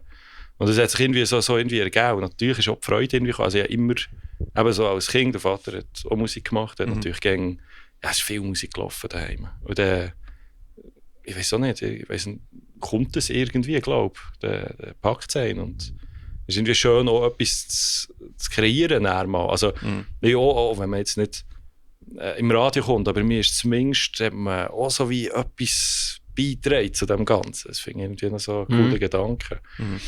Und ich glaube, irgendwie der Bass war halt einfach ewig gewesen, weil es schwierig ist, gute Bassisten zu finden. Irgendwie will das eben wie selten jemand machen, keine Ahnung.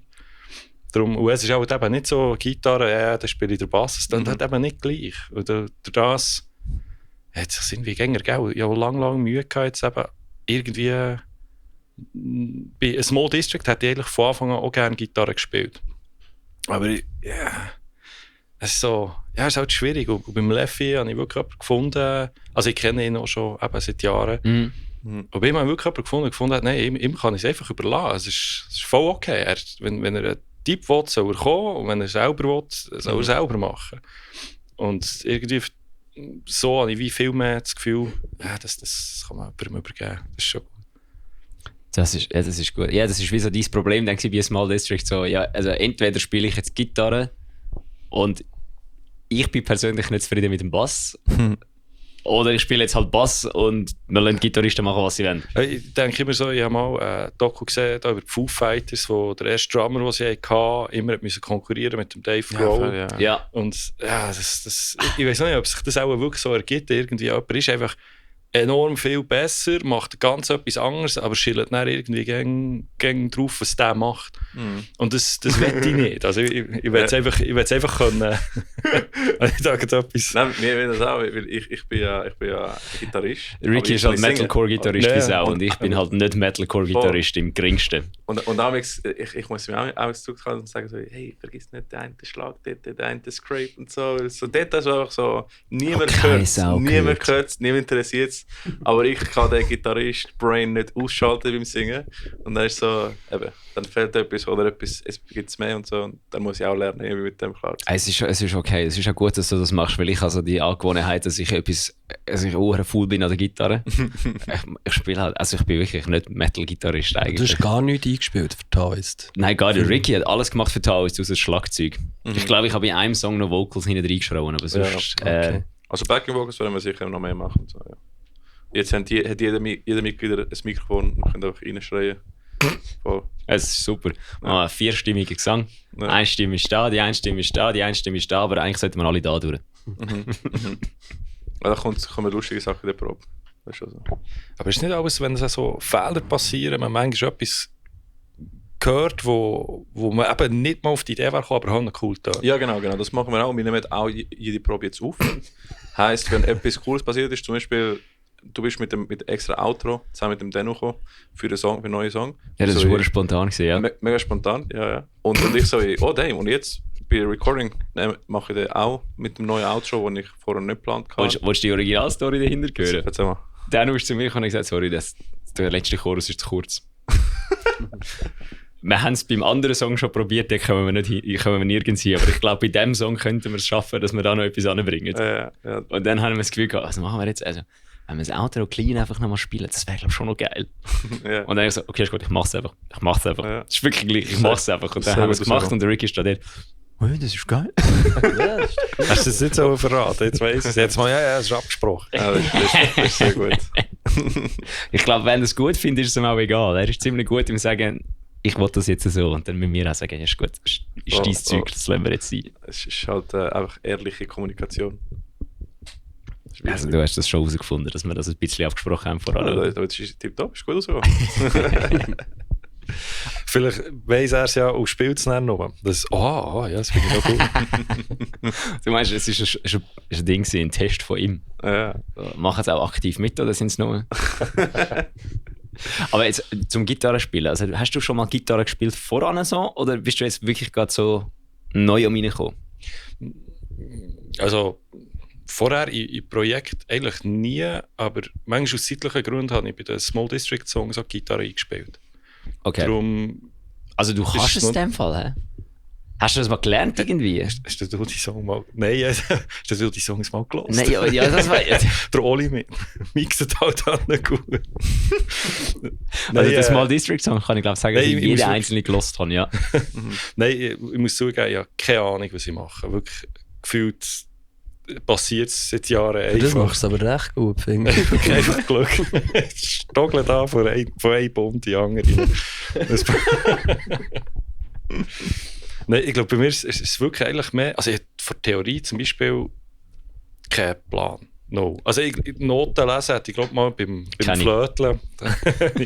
Beim Flöteln hätte ich das auch mal können. In der 6. Klasse bei der Blockflöte habe ich es gelernt, ja. Nein, nicht mal Blockflöte, die kleiner. Was ist das? Die 6 Tonflöten, oder? Dort habe ich glaube mal Noten lesen. Ich muss sagen, ich habe auch keine von Theorie, aber das Einzige, was ich inzwischen gelernt habe, sind einfach Intervalle.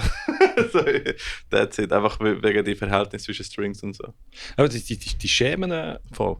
Aber das ist ja eigentlich schon fast alles, was du wissen musst. Yeah, aber ist das ein Cis 7 Akkord Kaplan. Das ist eben immer Brüder, wir schlimm, spielen wenn man Metal, erst ist scheißegal. Das ist alles wie Power empowered. Chords. wenn man wirklich mit Leuten redet, die Ahnung haben, dann sagen sie, ja, da ist B-Major 7, keine Ahnung. Ja.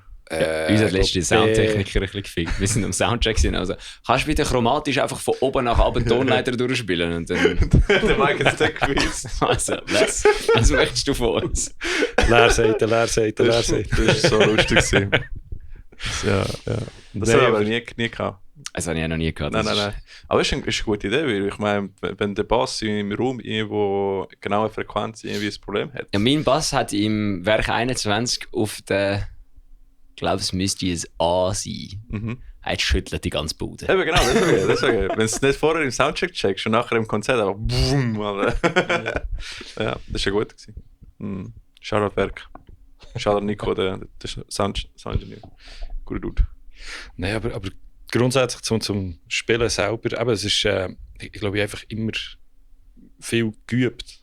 Irgendwie, also durch halt auch viele Bands früher und er ist mir gerne dran und macht viel. Und ich bin mal noch bei Cloverfield gewesen, und dort hat es unglaublich starke Gitarristen, also allgemein die Musiker dort sind alle enorm stark.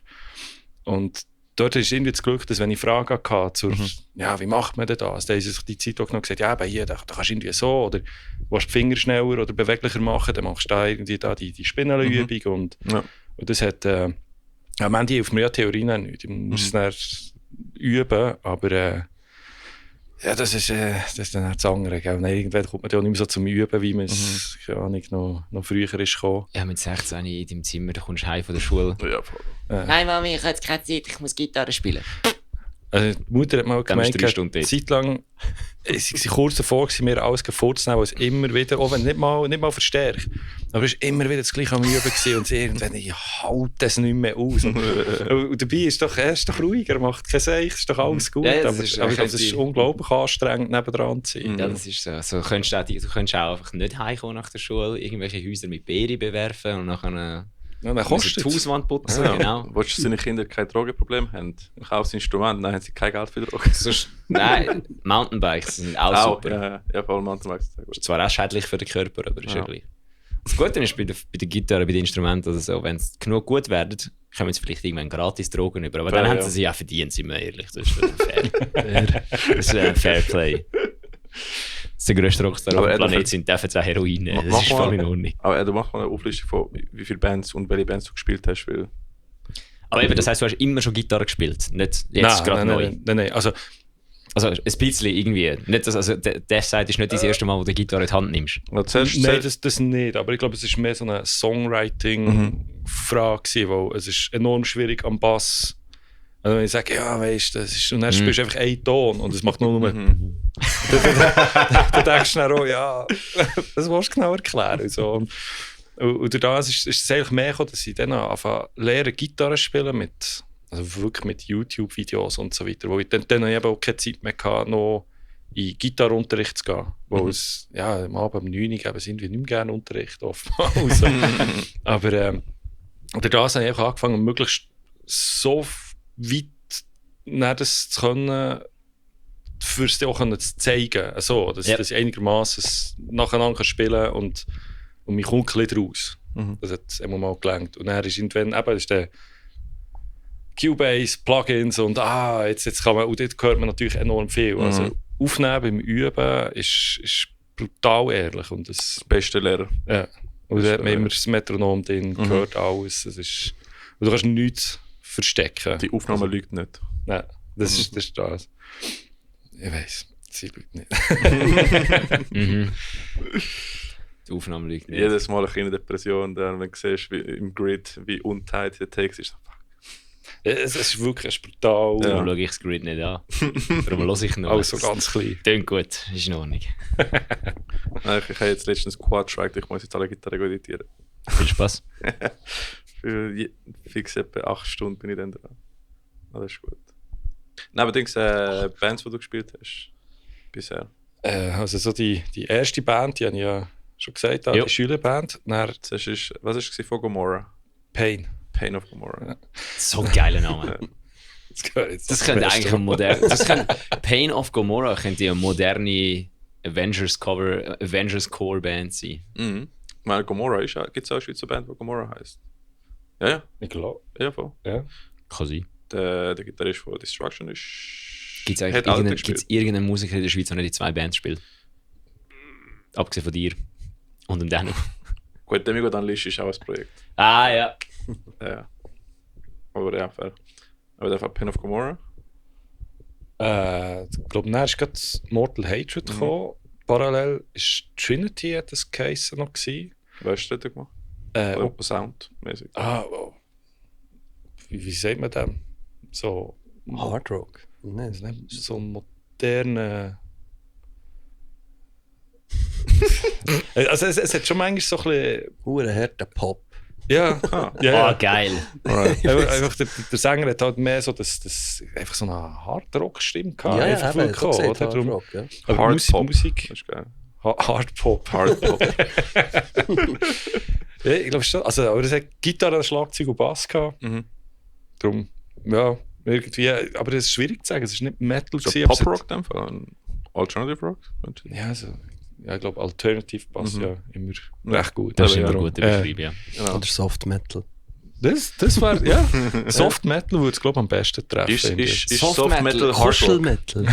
Aber Soft Metal ist so ein Genre, wo wahrscheinlich keiner will hören, weil es einfach... Ja. Nein, das Und kann es nicht ist Weder so Fisch noch Vogel. Es ist einfach... Ja, nein, weißt du, so Soft Metal ist halt... Durch das, dass du Heavy Pop kannst hören, weil das ist halt... Ja. Oder Heavy Rock kannst hören, weil das ist ja böse, aber Soft Metal ist einfach so... Aber es Vorspiel. ist so wie, ist es C-Sharp oder D-Flat? Oder es könnte, Ja. Hard Rock ist gleich Soft Metal. Oder? Es ist ein C-Sharp oder D-Flat, ja. Genau, Die das ist- Diskussion ist... Hard Rock gleich Soft Metal. Ja. Mhm. Auf jeden Fall haben wir Soft Metal gespielt. Ja. Soft Metal klingt einfach mehr sexy wie Heavy Rock. Ja. Ja, es hat schon so ein bisschen kuscheligen Vibe. Aber es ist ja eben wirklich nicht so hart gewesen. Und dann ist aus diesen Leuten raus von Trinity, was sich das hat aufgelöst, ist Cloverfield dann entstanden. Also zuerst hatte ich noch ein Projekt gehabt, wo ich dann irgendwie nicht habe, es gerade nicht so gefühlt. Und aus dem raus, also die haben sich dann auch wieder aufgelöst, dann hat sich eben Cloverfield gebildet. Und parallel ist Mortal Hatred immer gelaufen, dann hat sich das aufgelöst. Aber ich habe mit dem Remo schon angefangen gehabt, mit A Small District. Und so ist der Björn eigentlich näher zu uns gekommen. Mhm. Und dann ist das gegangen und dann hat sich dann irgendwann Cloverfield aufgelöst. Es ist A Small District am Laufen und jetzt eben Deathside. Ja, weiss nicht, das heisst, es ist nicht gut für ein Small... Mann, seit Ja, Jahrzehnten. ich kann sagen, es ist jetzt nicht gut für ein Small District. Stimmt, wenn wir dem jetzt wieder nachgehen. Jetzt das erste Mal, wo ich das so gesehen aha, ja. Jungs, schaut besser, dass es in der Bandprobe gut hat. He? Endlich sagt es. Nein, so. Er spielt Bassisten mit zusammenheben, weißt du? Nein, so hat sich das irgendwie aber mir hat es halt immer enorm Spass gemacht. Darum habe ich immer irgendwie bin ich sehr gerne dran geblieben. Also ich war früher mehr in den Bandräumen gewesen, als irgendwo sonst. Ob jetzt das produktiv ist, ist die andere Frage, aber das hat einfach unglaublich Spass gemacht. Es war Teambuilding. Teambuilding. Ja. Die guten alten Definitiv. Teambuilding Sixpacks. Ja, genau. Wer kennt sie nicht? Vegan Straight Edge Bands, aber das ist ein anderes Thema. Ja, fair, ja. Das ist ein ganz anderes Thema. Was sind das so jetzt gerade so am Hören, die letzten paar Wochen? Was ich hure feiere, ist Split Chain. Kennt ihr die? Split Chain. Die Name habe sagt ich mir vorhin, so. die habe ich vorhin gesucht. Ah, okay. So, das was ich gesagt das ist habe. eben auch wieder so Musik, die hure am Kost ist. So ein bisschen Deftones, New Metal, ja, auch Ge- Post-Grunge, Voll. irgendwie so ein bisschen alles drin. Und Du hast halt gut einfach gesagt, so Deftones, irgendwie etwas mit Deftones-mäßig. genau. das Und dann kommt auch mega- die Videoclips, so VHS-Optik und so. Also rein vom Bild auf Spotify muss ich sagen, ich finde es geil. Ja. Genau, ja.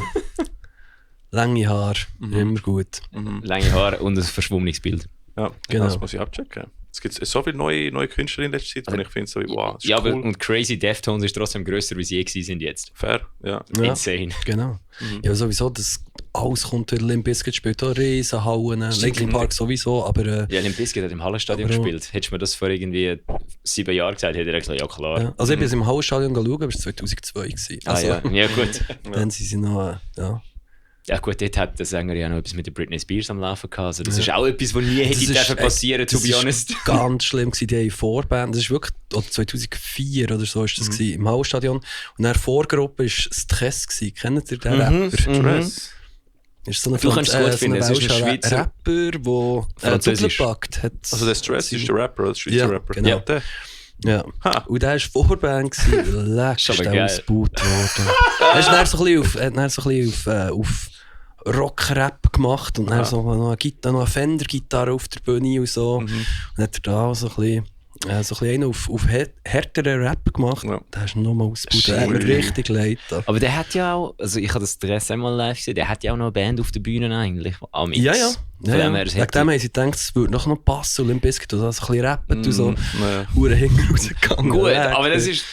Heutzutage würde es wahrscheinlich Ja, funktionieren. heute, ja. Aber damals hat es schon so einen Split gegeben von den Crowds. Definitiv, ja. Früher sind die Leute noch intoleranter gewesen, was das angeht. Ich weiss noch vor Metalcore, wie alle einfach gegen Melodeath gehatet haben im Fall. Weil so Anfangs 2000 ist so In Flames und so Soilwork und so mehr gross gewesen. Und das ist so, alle haben die gehatet, so wie, das ist kein richtiges Metal und so, das ist Melodic. Was Melodic? Wir haben keine Melodie. Nachher ist Core gekommen und plötzlich haben alle gefunden, nein, Melodeath ist doch Metal. Ja. Jetzt hassen wir Metalcore für den Moment. Ja, aber das ist Punk und Punk ist halt scheiße. Für Metaler. Mhm. Ja, früher war es so verpönt, Metalcore zu singen, clean. Also das hat man lange nicht Ja, ja, dürfen. das stimmt. Voll. Und aber dann haben trotzdem alle die hohen poppigen, catchy Chor. Ah, das ist Ja, dann... das war Attack Attack, Ja, weil mit dem hat er angefangen. Attack Attack hat das Game kompliziert. Ja, Die haben... Crapcore, ja. Aber das ist so wie zum Beispiel, wie heisst Aber die? Smoker Hunters ist auch ein Hit. Yes, ja, die haben ganz viele gute Lieder. Zum Beispiel in den Metal Awards oder so, die haben immer gehatet gegen, wie heissen die, fuck. Es ging Alexandria. Also gegen denen auch, aber andere sind richtig gehatet worden, nicht einmal vor so lang, so vor 5 Jahren, das war der Metal Hammer Awards. Das ist nicht Ice Nine Kills, fuck. Ice and Kills ist auch einfach My Chemical Romance in Nein, irgendwie so ähnlich wie Attack Attack und Alexandria gibt es einfach eine Band. Black Veil Brides. Black Veil Die Brides. sind absolut nicht ähnlich, Kollege. Die haben Ja, einen Song, der so tönt und nachher ist Black Veil Brides Hard Rock geworden. Ja, fair. Aber die, weil die haben auch immer einen Metal Hammer Award glaub, gewonnen und die sind einfach ausgebaut Ja, die sind worden einfach von der Bühne. ausgebaut worden wegen Make-up und weil der Sänger Ja, aussieht wie fair, das eben. Mädchen, aber die Band ist Das brutal. ist insane. Also der Gitarrist ist brutal crazy. Also Und- die sind alle brutal. aber sobald ein bisschen Make-up oder so immer drauf ist, so nicht true genug. ja, außer du bist Timo Borgir. Ja, eben, gell. Also, musst halt eine Kille. Es ist wirklich weird. Es ist wirklich Metalheads sind fucking weird. Ja, wirklich. So, wenn du einen Stern aufs Gesicht malst, ist es in Ordnung. Ja. Wenn du einen Eyeshadow hast, nicht. Wenn es schwarze Tränen sind, die runterlaufen, ist es wieder cool. Voll. Und, I don't get it. und Make-up kannst du haben, wenn du einen 666 hast und sonst nicht. Und wenn du noch einen Pappstuhl aufsetzt, ist es auch okay. Ist wenn auch du das okay, ja, Gesicht voll, anmalst. genau. Es sind so komische Rules im Fall, ich schwöre. Das ist wirklich weird. Ja, ja. Aber meinst du, bringst du auch ein bisschen so vom Nu-Metal so ein bisschen Rap im Dev-Side rein? Ja, könnte ich mir schon vorstellen. Ich glaube, auch beim einen Song, den wir haben, ist das so ein bisschen Pre-Chorus, so ein bisschen so strukturiert. Aber jetzt nicht ganze Strophen, würde ich mit schon nicht sehen. Aber so Einwürfe so, finde ich immer interessant. Ja. Sowieso einfach ein bisschen machen, was man, worum man Bock hat. So. Und das ist eigentlich so ein bisschen das Ziel. Wie ist eigentlich die Geschichte mit dir und Gitarre? Das stimmt, das ist etwas, ja, was wir auch noch einfach, erklären. am Anfang habe ich eigentlich mit Gitarre angefangen, mit Björn, die erste Band. Wir haben geheissen Faulty. Faulty. Aber da sind wir. Das ist nicht Gut, sind wir schon jung gewesen, gewesen, aber so jung eben auch nicht, dass ich kann sagen, ja, weißt du, mit 14, dann macht man halt so Zeug. Nein, wir sind ja schon etwa 18 gewesen oder so. Ja gut, das ist jetzt 10 Jahre her. Ja, Also ja, von dem aber her. nein, das ist schon... Also, mehr als 10 Jahre, ja, viel mehr. Und was haben wir da gemacht? Da haben wir eben auch so Limp Bizkit gecovert und so.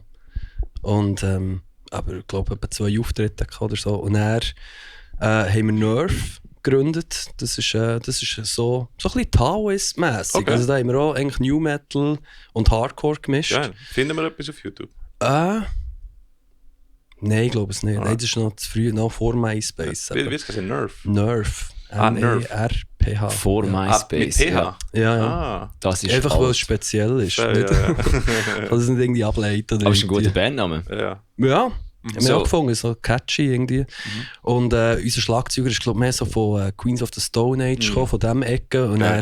er, ja, jetzt Double Bass. Und dann hat er Double Bass mit einem Bein durchgezogen, von dem her slow down mit dem Tempo so. Ja, und ja. von dem her, ja, haben wir uns da zuerst einfach so ein bisschen an das Hardcore zuerst mal so gewagt. Aber ja, es hat gefällt, haben wir eigentlich auch 2-3 Jahre gute Zeit gehabt. Wir haben auch mit der ersten Band vom Oli zusammengespielt, Paranoia, dann Paranoia, mal, die haben auch so ja. New Metal gemacht. Mhm. Das hat eigentlich gut gepasst. Dann haben wir noch so coole Shows gemacht. Und dann, nach dem, ja, bin ich dann schon zu BOS und habe die Gitarre Mhm. Jacke gestellt. Und jetzt habe ich sie wieder vorgenommen. Mhm. Und ja. Das ist gut, jetzt müssen wir noch ein bisschen abnerden. Gitarrenmäßig. Ja. Äh, Was war deine erste Gitarre gewesen und dein erster Amp? Kannst du dich daran erinnern? Ja, ich glaube Marshall Amp natürlich, so eine kleine Combo. Ja. Und ich glaube auch Fender Strat, glaube ich. Mexiko natürlich. Nice, nice. Aber dann aber schnell mal Epiphone, Mhm. bis die Seiten die ganze Zeit haben gerissen, weil sie hinterher einfach noch so der alte Ding, Steg hatten, der irgendwie nicht sauber verarbeitet war für den Preis. Und dann bin ich aber schnell mal auf, wie heissen sie? Schecter. Schecter, ja. Mhm. Was schickt er noch gewechselt. geile Gitarre? Aber Ja. schon 6 Seiten. Mhm. Ganz ruhig, da war ich schon überfordert gewesen.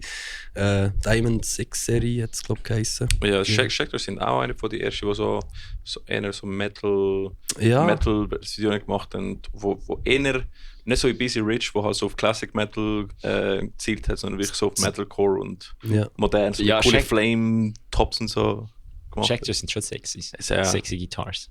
Und Sie sehen vor allem auch nicht so übertrieben aus. Was Ja. ich immer so schlimm finde, ist, wenn Voll. Gitarren so übertrieben aussehen. Mhm. Und jetzt habe ich mir eine LTD gekauft, wo so ein bisschen Shape hat von Telecaster. Yes. Und ja, der bin ich eigentlich zufrieden. Von denen gibt es nicht so viel. Ist die weiß, die rot oder die schwarz? Die schwarze. Ah, okay. Und was hast du jetzt für einen Amp? Amp habe ich noch kennen, da sind wir jetzt gerade am Schauen. Das- Jetzt Aber gibt es ich auch noch überhaupt einen. einen Amp oder gibt es Bis jetzt voll gehe ich modern einfach digital? direkt, mache ich auch alles ein bisschen am Computer und von dem her, und jetzt, wenn wir dann ans Proben gehen, brauche ich Ja. definitiv irgendeine Lösung, ja. Ja, Quad Cortex wahrscheinlich.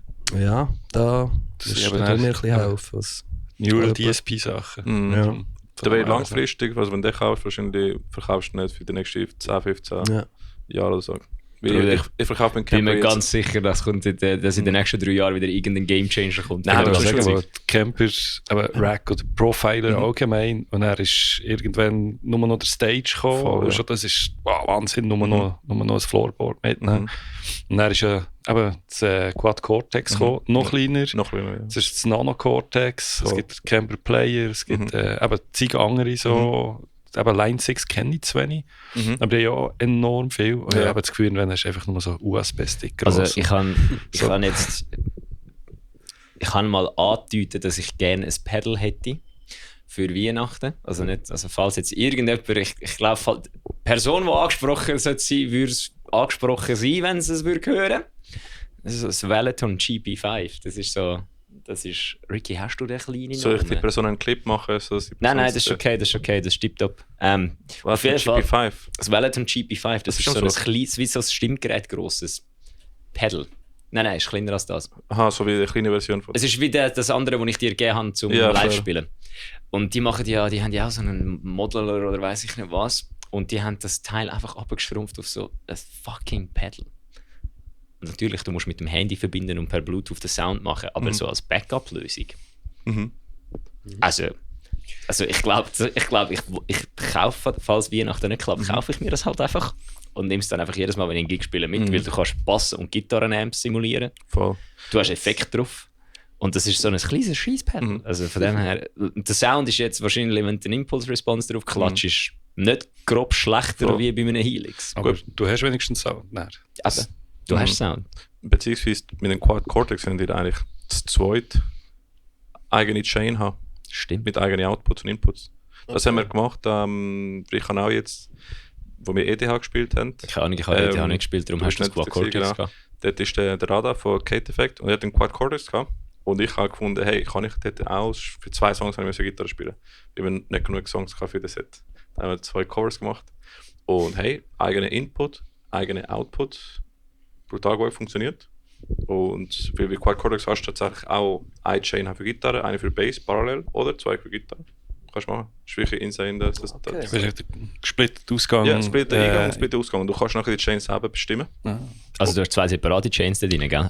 Du kannst separat machen oder du kannst sagen, ich will ein Stereo-Out und kannst links, rechts rausschicken. Also hast du dann eine separate Chain gehabt oder hast du einfach auf dem Radar sein Ding Nein, gespielt? separate, eigene Chain mit eigenem Sound Sick. und eigenem Output, wo du nachher wieder Sick. schickst. Weil du kannst es über MIDI ansteuern, dass die Anti-Chain wechselt in den Effekt und die Ich glaub andere schon im nicht. Fall, ja. Oder du jetzt... Nein, ich glaube definitiv kannst du das machen. Also wir müssen einstudieren, aber ich glaube, das ist möglich.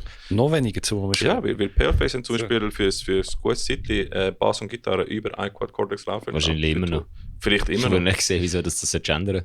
Ja, fair. Wenn es funktioniert, brauchst du dann brauchst du nur 2 anstatt 4. Ja, tatsächlich. über Jahre so Verstärker rumschleppen mit einfach... Und dann hast du nur noch so ein Rucksack irgendwie. Das ist Wahnsinn. Das Das ist fängt das dann Beste. an. Du bringst alle in ein Auto rein. Das ist, das ist super. Hast du keine Röhren, die kaputt gehen? Du kommst, Ja, nicht, du kommst genau. nicht an, stellst den Amp an und dann macht es einfach so. Ja, musst nicht warten, bis alle Röhren warm sind. Du Aber hast nicht jetzt- das Problem mit, ja, kannst nicht so laut, weil dann greift die Verzerrung nicht. Ja, und dann, und dann kommst du wieder und dann ist wieder so, kannst du deinen Amp abdrehen, wir haben jetzt schon 105 Dezibel, Kollege. Und du so, ja, kann ich schon, dann tönt es einfach scheiße. Und dann ist er so, das interessiert mich nicht. Ich hatte vorher Ampeg SVT Classic auch gehabt. Und das ist einfach, der geht direkt raus und tut nichts, sag schnell, Pre-EQ, irgendetwas so eingreifen. Und das ist auch mal ein Mischer, der die ganze Zeit, ja, du musst im Fall leisiger machen, Also, im Fall, es kommt schon fast nichts mehr. Also, der Kopf vor der Box und dann höre ich es gerade. Also, ja, aber es ist viel zu laut. Nein, das ist jetzt nicht mein Problem. aber so ist es natürlich vielgebiger, viel mehr eingreifen. Und klar, ein Mischer hat es vielleicht weniger gern und der andere Weg ist einfach nicht mehr so eine Gefahr da, dass irgendetwas nicht geht. Aber Also ja, mal, die Gefahr ist immer da, aber einfach, ja. es Aber es geht ist schneller. wesentlich geringer. Ja. Und vor allem, wenn etwas nicht geht, eben, falls du jetzt irgendwo auf Tour bist, das ist, als ich mir so ein Pedal gekauft habe, habe ich mich auch damit auseinandergesetzt. Da hat es eben Quad Cortex noch nicht gegeben. Und dort hat es wirklich, glaube ich, nur Helix gegeben, so für so die grossen Player und noch irgend so ein anderes Nischending. Und dann habe ich so Pro- und Kontraliste gemacht und dann war eigentlich wirklich der Kicker gewesen, das Helix bekommst du überall. Wenn du irgendwo hinfliegst, also blöd gesagt, also das ist für uns jetzt nicht das Problem, aber so für grössere Bands wahrscheinlich dann, wenn sie irgendwo hinfliegen, das Gepäck ist verloren gegangen, was machen wir jetzt? Dann kannst du einfach Das ist den Venue anrufen und sagen, hey, kann einer von euch in den Musikladen rennen, so ein Teil von uns posten oder holen und dann... Das ist ja vor allem für Camper dann zumal, dass sie das Backup auf dem Ja. USB-Stick haben und du kannst ja jeden Camper einfach laden und du hast zack deine Banken und alles drin. Und das ist natürlich Gold wert. Also wenn es dir irgendein Verstärker läuft oder irgendwie so, dann gehst du einfach an anderen Latsch und ich glaube, so lange geht es nicht. Also, ja gut. In dem Moment geht es genug lang, wenn Ja, wenn gut, das weißt du, passiert. meistens verreckt er den Amp ja nicht während dem Set. Ah, ja. Wobei, ich weiss auch nicht, keine Ahnung, wahrscheinlich schon. Ja, so. Ziemlich sicher. Gut, du hast da wahrscheinlich mehr Erfahrung, weil ich habe mal längere Tour am Stück gespielt, aber dort wird das Zeug wahrscheinlich schon anders gebraucht. Aber es gibt schon fast trotzdem dann gleich nichts Geiles, wenn du so eine Gitarre, so einen richtigen Amp reinsteckst und dann mal so. So für einfach so zum Spielen ist es aber schon ziemlich geil. Ja, also was ich zum Beispiel vom Camper mega praktisch gefunden habe, ist halt die ganzen MIDI-Changes bei Whiteout mit dem vom PC. Oder? Das haben wir in den letzten 2 Jahren so gemacht und nachher eigentlich nichts mehr müssen da rumdrücken und so. Einfach laufen lassen und sogar zum Tuner gewechselt während Zwischensongs und so. Schwierig. Okay. What? Ja, voll, das ist geil. Kannst du wirklich Crazy. Crazy machen. Oh ja, den verkaufe ich jetzt, weil ich spiele nicht mehr live.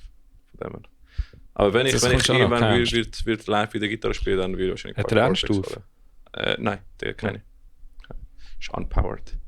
Ich habe es wirklich nie... So schwer schon gerade losgeworden. Unpowered habe ich den Camper nie... Also ich habe mal so separate Endstufe gehabt und so, aber ich habe den nie gebraucht.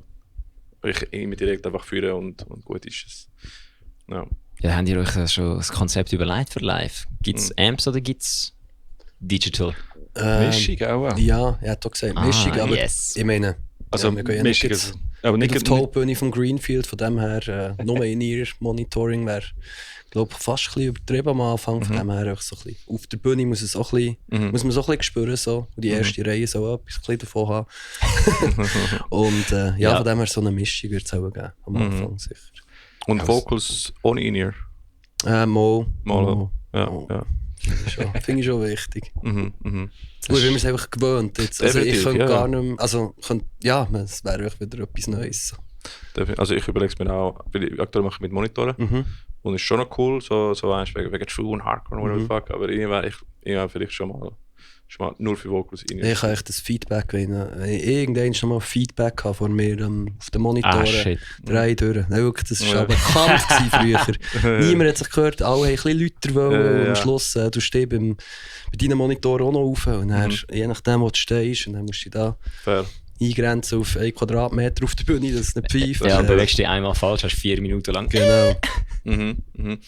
Aber ich muss sagen, inzwischen haben auch ich habe das Gefühl, so moderne Mixer und so haben recht gutes so Anti-Feedback-System und so. Ja, also inzwischen habe ich wenig Issue mit dem, aber typisch kommst du näher so. Dann hat es gerade eins. Ja, wenn der Mischer weiss, was er macht, schon. Voll. Wenn das Schlagzeug kannst du über das Gitarre-Amp-Mikrofon aufnehmen, dann wird es schwieriger. Ja, fair. Ich wollte jetzt nicht sagen, dass das schon mal passiert ist, aber ja. Jetzt habe ich den Dings gemacht, was der Niki immer kritisiert, wenn Sänger ihre Mikrofone dann einfach so vergessen, dass sie, eigentlich müssen wir so reden. Von dem her kann ich euch wirklich Feedback geben, ihr macht das super, ihr beiden. Das ist top. Ein Traum für jeden Podcaster. Ja. Also das macht den Kopfhörer mega viel aus im Fall. Weil, das stimmt, ja, wenn du auf dem Kopf merkst, dass du nicht mehr redest. Ja. Jetzt müssen wir noch deine Gitarren und Bass umnerden da.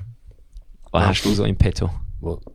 Also, Carlo hat jetzt gerade blank gezogen, was er für Gitarren und Bässe so gehabt hat. Von Anfang an. Und jetzt müssten wir das von dir auch noch wissen, damit alle 2 Nerds, was interessiert, da aussen das auch noch hören. Sehr gut. Also der erste Bass habe ich vom Vater übernommen. Und das ist ein Wester, keine Ahnung was für ein Typ. Aber es ist so eine, ich weiß mal googeln, so eine Marke von einer japanischen Firma, die haben sich irgendwie verstritten und von denen hat es nicht mehr gegeben. Von denen gibt es auch viel auf Ricardo noch. Ist wahr? Ja, ich suche nämlich schon länger mal einen Short-Scale-Bass und ich habe mir irgendwie die Bürden aufgelegt, dass ich mir kein neues Instrument kaufen will. Und Wester kommt ziemlich oft. Ja, sie sind darum auch nicht so lang allgemein von Mensur. Aber ich glaube gleich 24 Bünde. Früher hat ich immer einen 5-Seiter gesucht von denen, aber dann gar nicht gefunden. Aber das ist wo er halt so schönes Holz und alles irgendwie. Also tönen tut er jetzt nicht der Wahnsinn, muss ich zugeben. Also zu den heutigen Standard. Aber er hat dann auf jeden Fall seinen Job gemacht. Und das erste Amp, muss ich leider zugeben, ist so ein Behringer. Ja, ich auch. Cheers. So ein Geschwür war einfach irgendwie halt Thomann, gell? Ja, das ist immer noch besser wie mein erster Amp. Ich wollte immer Gitarre spielen und meine Eltern haben gesagt, du hast auch nie Hausaufgaben gemacht, also wirst du sicher auch nicht Gitarre lernen. Dann war mein Argument, ja, das ist auch das Gleiche, oder? So das eine würde mir Spass machen, das andere ist etwas, was mir von der Society aufgedruckt wird, von oben ab gesagt wird, ich muss es machen. Das ist bei mir nie gut, wenn da Druck von oben ausgeübt wird. Da stelle ich mich immer noch quer meistens. Und dann habe ich mit meinem Glauben, irgendwann in der Lehre habe ich eben die Jungs von Safer Last Breath kennengelernt und dann habe ich auch das Gefühl, wenn ihr das könnt, kann ich das auch. Und dann bin ich in M-Electronics. Ja. Und dann hat sie so ein Gitarrenset gehabt. Leck mich, ist das scheiße gewesen. Dann hat es so einen komischen Verstärker gehabt. Also das ist so schlimm gewesen, als ich mir nachher eine richtige Gitarre gekauft habe, das erste Mal, habe ich die andere Gitarre nicht verkaufen, weil sie so schlecht war, dass ich das niemandem antun wollte. Ich habe das Ding wirklich, ich habe sie auseinandergeschraubt und in Einzelteile zerlegt, dass es ja nie. Aber wenn auch nur irgendjemand die hure Gitarre. Aber auf dieser gut kannst spielen, dann hast du sicher mit der anderen keine Mühe mehr. Ja, also ich habe... Der Leffi hat mal gesagt, irgendwie beim anderen Bass, den er da heute von jemandem braucht, hat einen Spreisenplatz in der Hang oder so. Wenn du dann gut kannst spielen mit dem Zeug, dann kannst du es wirklich. Ja, also ich habe lange mit dem Ding gespielt und dann einfach irgendwann so, okay, nein, gut, niemand soll sich das je antun. Ich habe es, glaube ich, wirklich in Einzelteilen nachher in den Kübel gerührt, so in 4 verschiedene auch. So, das ist jetzt der Kübel, das kommt in den Kübel. Und Du das kommt in hast das der Welt wirklich nicht antun. Ja, also wenn es jetzt ein Murder Investigation Podcast wäre, würde es mich wahrscheinlich gerade im Visier haben, weil das habe ich durchgezogen. Nein, aber sonst von, ich muss sagen, Gitarre habe ich auch so eine Squier Strat, das war so die erste gewesen. Und Verstärker, muss ich sagen, erst Camper, meine erste Gitarrenverstärker. Aber ja, habe ich vorher halt nicht Ja gut, wenn du gebraucht, nicht so ja. viel Gitarre gespielt hast, dann, ja. Ja, oder halt einfach eben selber daheim oder eben für jemanden zu zeigen. Aber Wann hast du den geholt? nein, stimmt nicht. Das erste war ein PV 6505 Plus. Irgendwie geil. so, aber das habe ich eben so einem, eben von Cloverfield, einem Gitarristen abgekauft mit seiner Mesa-Boxen und Wahnsinnskombination, aber dann eben irgendwie so wenig gebraucht, dass ich es dann auch wieder verkauft habe. Und Ja, Stimmt. vor der Camper Fractal Change haben wir alle, ist so Metalcore ist immer 6505, 655 Weißt du, was Plus, mir jetzt gerade aufgefallen ist? 5150, also gleiche Verstärker, oder?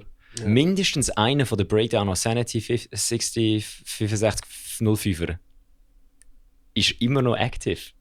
Der Moritz von Safer Last Breath hat den. Genau, ja.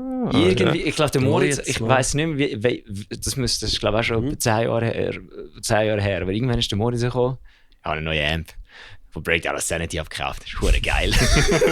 Das ist schon ein geiler Amp. Ja, Ja, also er ist immer noch, er chattert immer noch, macht immer noch Ja, brutalen ja, Lärm, von super. dem her das Ding lebt noch.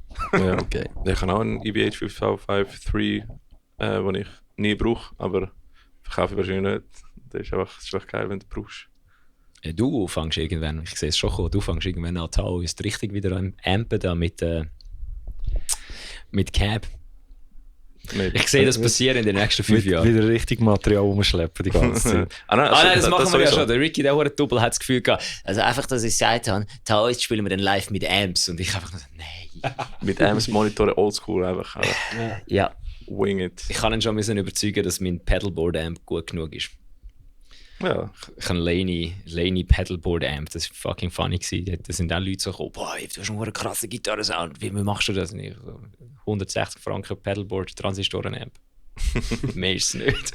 Ja, das funktioniert. Es bei euch auch mal die Phase gegeben mit Metal Zone. Ganz Ja, kurz ja. ist das immer bei jedem, aber Ja. es gibt es bei jedem Metal-Gitarrist. Nein, ich habe das Metal Zone nie gehabt, weil es das nicht Sogar gegeben ich hat habe bei eins mir. gehabt, ich habe Ah, Bass okay. gespielt. Ja, Aber ich habe sich für alles einsetzen. das Metalcore gehabt. Mhm. Ah, das ist ja, der- genau, das gibt es auch noch. Das ja. Das ist nachher gekommen, nach Metal. Ja, das los. ist nachher gekommen. Aber das Metalcore ist wirklich gut. Mhm. Also das ist wirklich nicht ein schlechtes Pedal. Wenn du das nicht einfach Vollgas aufgedreht hast, hast du sogar noch brauchbare Sounds können rausholen. Hat nicht ist das von The Haunted, die Der Gitarre? Ola. HM1, Ja, Ola der England. HM1, der Heavy Ja, Metal. der hat doch das Metal Zone mal noch getestet. ja. Aus, als Ah, Power ja, als Preamp. Als Preamp, Ja. sorry. Er Als hat das Preamp. ja, und er hat auch stimmt. gesagt, Wahnsinn, ich glaube, wir Ja. haben das einfach jahrelang falsch gebraucht, aber Das das ist ist echt cool. Stimmt, das ist ja doch hinten im Ja, Preamp genau. rein und dann hat das Pedal tönt wie Bombe und wir also. Voll. Alle Gitarristen auf der Welt so. What? Ich glaube, das Problem ist einfach, wir haben die Verzerrung genommen vom Amp, wo Ja, wir haben es ja Ja, oft, voll. gerade die Jungen auch nicht besser gewusst, dann hat man das Pedal vorne da, dort das Gain auch noch aufgeschraubt und dann hat jetzt einfach alles ausgelöscht. Und Voll. so hat es einfach schlecht getan. Und dann habe ich gefunden, das ist ja, das brauchst du jetzt nicht. Und dann irgendwann kommt jemand und braucht es so, wie es auch gedacht wäre. Aha, das ist echt gar nicht so schlecht. Von, nein, Der erste Mensch, der das Manual gelesen hat, Ja, wahrscheinlich. wahrscheinlich. Vor allem, es gibt es ja immer noch, das ist jetzt Ja. spannend. Darum, nein, Es hat halt einen hohen Hype. Es ist halt so, es ist so the man, the myth, the legend. Das Ja, hure voll. Pedal, das musst du einfach haben. Nein, mein erster Job da in der Schweiz, also mein Job war, ich bin mal Stimme zählen und habe irgendwie 100 Stutz gewonnen, also verdient. Ja. Und mit dem bin ich direkt einen Metal Zone gekauft im Musikladen da in Hartbruck. Und ja, den habe ich. Ich meine, es heisst Metal Zone. Wenn du willst Metal Voll. machen, brauchst du das. Und ich habe den Metal Zone in eine Line 6 Spider 3 reingesteckt. Hey, wer nicht? Wer nicht? In Line 6 Spider 3 auf dem Clean-Kanal. Ja. Ja, voll. Und das hat, holy shit, hat das tönt. Aber nein, eben, wo du gesagt hast, wegen der Hand, so, ich habe gemeint, du meinst, weil vor dem Metal Zone hat es noch den HM1 gegeben, der Heavy Metal ist, glaube ich. Und dann haben alle die Gothenburg Melodeath Bands eben gebraucht. Oder? Als Gitarre. In Flames, Das heisst, Soilwork, all die. alles- Ihr braucht HM1. eigentlich in dem Fall ein Boss DS1. Das ultimative Grunge-Pedal. Ist das der Grunge-Pedal? Das ist das Pedal, das der Kurt Cobain hittet, nachdem er das Clean Intro von Smells Like Teen Spirit spielt. Das Orangige von Boss. Boss DS1. Das Boss DS1. Alright. Fuck, Alter, ich schwöre dir, es ist unglaublich, dass ich jemals Sex gehabt habe in meinem Leben. Das weiss ich. Nein, wir gehen auf Transistor-Apps. Ja. Ja. Ja. Hey, ich habe noch, natürlich, als ich Gitarre gespielt bei Nerve, habe ich ja Randall angefangen mit Metal Zone. Noise Gate, natürlich. Ja. Das hätte es nicht können brauchen. Das wichtigste Pedal. Und dann habe ich im Oli Engel Powerball abgekauft. Mit dem bin ich dann bis zum Schluss von meiner Gitarrenkarriere dann mal gefahren. So. Das ist cool, ja. Das ist ein super Amp, finde ich nach wie vor. Engel sind wirklich geil. Der Mahmoud von Dropas hat einen Powerball gehabt und einen Fireball. Bei Dropas kann ich einen Fireball spielen. Das ist schon coole Amps. Ja. Ich habe mir letztens eine Box gekauft und dann also ein Cab gesucht für die Heim, weil ich wohne nicht mehr in einem Block. Ich kann jetzt ein Cab haben die Heim. Ich so, okay, suchen wir eins. Dann so 280 Stutz fürs Cab. Ich so, oder 300 Stutz. Das kostet neu weniger. Der Amp ist inklusive. Ich so, bieten? Da komme ich eigentlich für 320 Stutz oder 320 Stutz habe ich jetzt einen Engel Metal Master und ein Cab bekommen. Ist geil. Das ist ein guter Deal gewesen, ja. Der steht jetzt im Bandraum. Aber ja, Engel macht geiles Zeug. Sie haben vor allem so einen richtig eigenen Sound. Das sind deutsche Brand, ne? Ja. Deutsche Ingenieurskunst. So einen richtig schönen. Ja, voll. Und das ist eben auch noch so eine 1x12 Engel-Boxen. Und das ist wahnsinnig, wie laut es die, oder wie viel es die mal haben irgendwie. Also eben ich kann jetzt für so Konzerte oder so, ja, wäre es ja auch schon, oder dienen es einfach als Monitor. Aber für im Bandraum mit, ja, im zeigen schnell etwas und mir kommt dann gleich recht gut an die Lautstärke von den anderen Herren. Oder ist es einmal gemeint? Ich weiß es nicht. Vielleicht bist du nicht ich, der so gut gespielt hat. Ja, das ist schon. Ja, du kannst mit so einer kleinen Zeug viel machen mittlerweile. Ja, jetzt hast du schon viele Optionen. Und leicht ist es. Das ist vor allem, Ja. aber ich dort auch wirklich mittlerweile so, ich mag nicht mehr die Ampeg-Sachen schleppen und auch wenn es cool tönt und so, aber das Auto ist gerade auf einen Schlag voll Ja. und du hast eine Box angefangen zu verladen und dann, ich kann mich noch erinnern, eben mit Screamer Name vor Jahren, sie haben irgendwo so eine Wendeltreppe rauf müssen und der Michael hat so eine 8x10 die Boxen. riesen. Die Marke weiss ich nicht mehr, aber dann noch mit einem Marketplace Hard, wahrscheinlich. das weiss ich nicht mehr, Aber aber es hat mit einem Hardcase auch noch drin gehabt. Oh shit. Oder- Holy fuck. Ja, dem würde ja schon helfen, aber ich weiss nicht mal, wo man so haben. Also weil irgendwie, der ganze Steg war voll gewesen, bis rauf irgendwie. Gesundheit.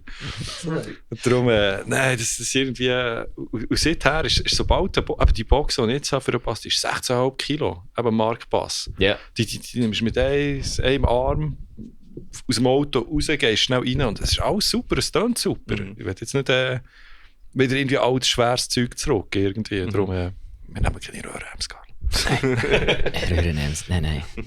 Das ist so sauschwer. 25 Kilo für so ein Wurst. Aber ich habe nicht mal langsam ein Set zum Proben in dem Fall. Nein. So, mit viel so Songskizzen Sachen, ja. so. Und fertige Songs, aber jetzt der zweite der ist fix fertig, der dritte ist zu 90% fertig. Und am nächsten Zeug sind wir jetzt, treffen uns ab und zu und schreiben Also wenn ich wieder vorstelle, dran. zusammen Skizzen ausprobieren im Genau. Proben und so, geil.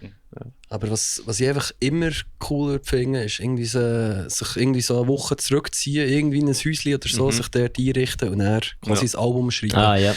Statt sich alle 2 Wochen treffen und wieder so ein bisschen immer einen Schritt zurück und dann wieder so, sondern einfach auch mal ein bisschen durchziehen. Ich glaube, dann entsteht schon etwas Cooles. So. Ich merke es eben, also du siehst es auch so, mir fällt oft die Zeit dran zu schaffen oder es zu wirken irgendwie. Weil, wenn ich nur so ein Zeitfenster von, jetzt habe ich 2 Stunden Zeit, Ja, da der hocke ich da Druck, und da kann ich Gitarre stimmen und dann das war das Kreativste gewesen. Es ist trotzdem noch verstummen. Am Schluss. Ja. Ich habe nicht gesagt, das ist gut. Nein, Dings hat einen coolen Dokumentarfilm, Bleed From Within, wo sie genau einfach in einer Hütte quasi gesammelt haben. Da oben war Vocal Booth, Touren haben sie im Wohnzimmer so gemacht und ich liebe so die Behind-the-Scenes-Dokumentarfilme. Ich habe vor Jahren das gesehen, Red Hot Chili Peppers für Blood Sugar Sex Magic haben auch so eine Dokumentation gemacht. Ja.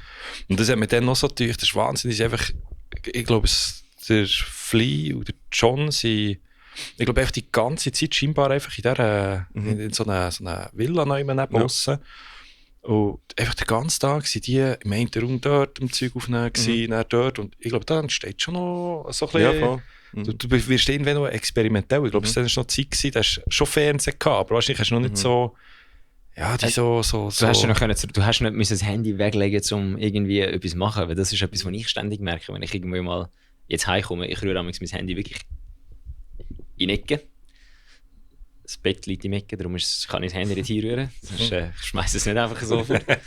Und nachher ist einfach einmal, lasse ich das Sicht einfach einmal liegen, weil also, du bist ja die ganze Zeit abgelenkt und dann wenn du irgendwie das so kannst machen, bist du natürlich in einem anderen Vibe rein. In einem Ding bist, wo du wie für die auch zu beschäftigen, die einfach plötzlich viel lieber mit dem auseinandersetzt oder so. Aber Zähne tut sich ja immer gerne, oder das haben wir auch noch gelesen, tut sich immer gerne beschäftigen. Also wenn du keinen leeren Raum hast, dann findest du irgendetwas gleich, dann fängst du keine Ahnung, mit den Zähnen auch etwas anfangen machen. Ja, so. Oder fängst du an die Bodenfliesen zählen oder sonst irgendetwas. Ja, also Zähne tut sich, glaube ich, einfach gar nicht gerne langweilen. Und wenn du halt schon so Faktoren rausnimmst, eben, ich glaube, dann kannst du recht viel machen. Und es muss ja nicht schon fertig und perfekt sein, aber eben so viel Material mal, wo man damit arbeiten kann. Also. Wichtig ist natürlich auch, dass du mit so Songskizzen hergehst, dass du irgendwie nicht von null anfängst. Ja.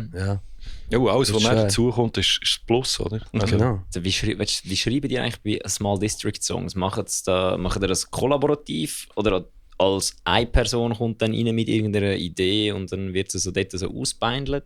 Und nachher, wie haben das bei Breakdown of Sanity gemacht? Und eigentlich die Grundfrage ist jetzt, machen das jetzt bei Deathside komplett anders, indem das alle zusammen machen?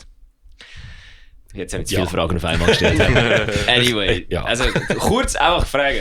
Machen ihr es anders bei Deathside jetzt wie bei euch nach anderen Bands? Ja. Tipptopp. Merkt ihr einen Unterschied beim Songwriting, dass es irgendwie einfacher, schwieriger, mühsamer, kreativer ist? Ja, ist natürlich immer ein kleiner Umweg, wenn man zusammen Musik macht und alles zusammen entstehen und jeder gibt so ein bisschen seinen Senf dazu und irgendwie du musst da gemeinsam auf etwas herarbeiten. Hingegen bei BOS war es halt so, dass ein fix fertiges Instrumental hat schon getönt wie weiss nicht was. Und man gar nicht gross etwas anfügen oder wollte anfügen, sondern einfach Vocals gemacht und dann ist das gestanden. So. Klar haben sie vielleicht gesagt, ja, der Teil vielleicht halb so lang oder vielleicht am Schluss nochmal mehr abbrechen und so Zeug, aber im Großen und Ganzen ist eigentlich, wenn das Instrumental vom Oli oder vom Gigax, vom Gitarristen kam, dann ist das gestanden. Also er hat sich so viel überlegt mit Übergängen und allem, dass du gar nicht gross hättest können Sachen anpassen. Da hat man da grundlegend die Songstruktur müssen ändern oder so. Und jetzt ist es halt schon so, dass wir wie zusammenhocken und mal einfach Riffs anschauen und dann schauen, was könnte die Bridge sein, wie machen wir da die Übergänge und so.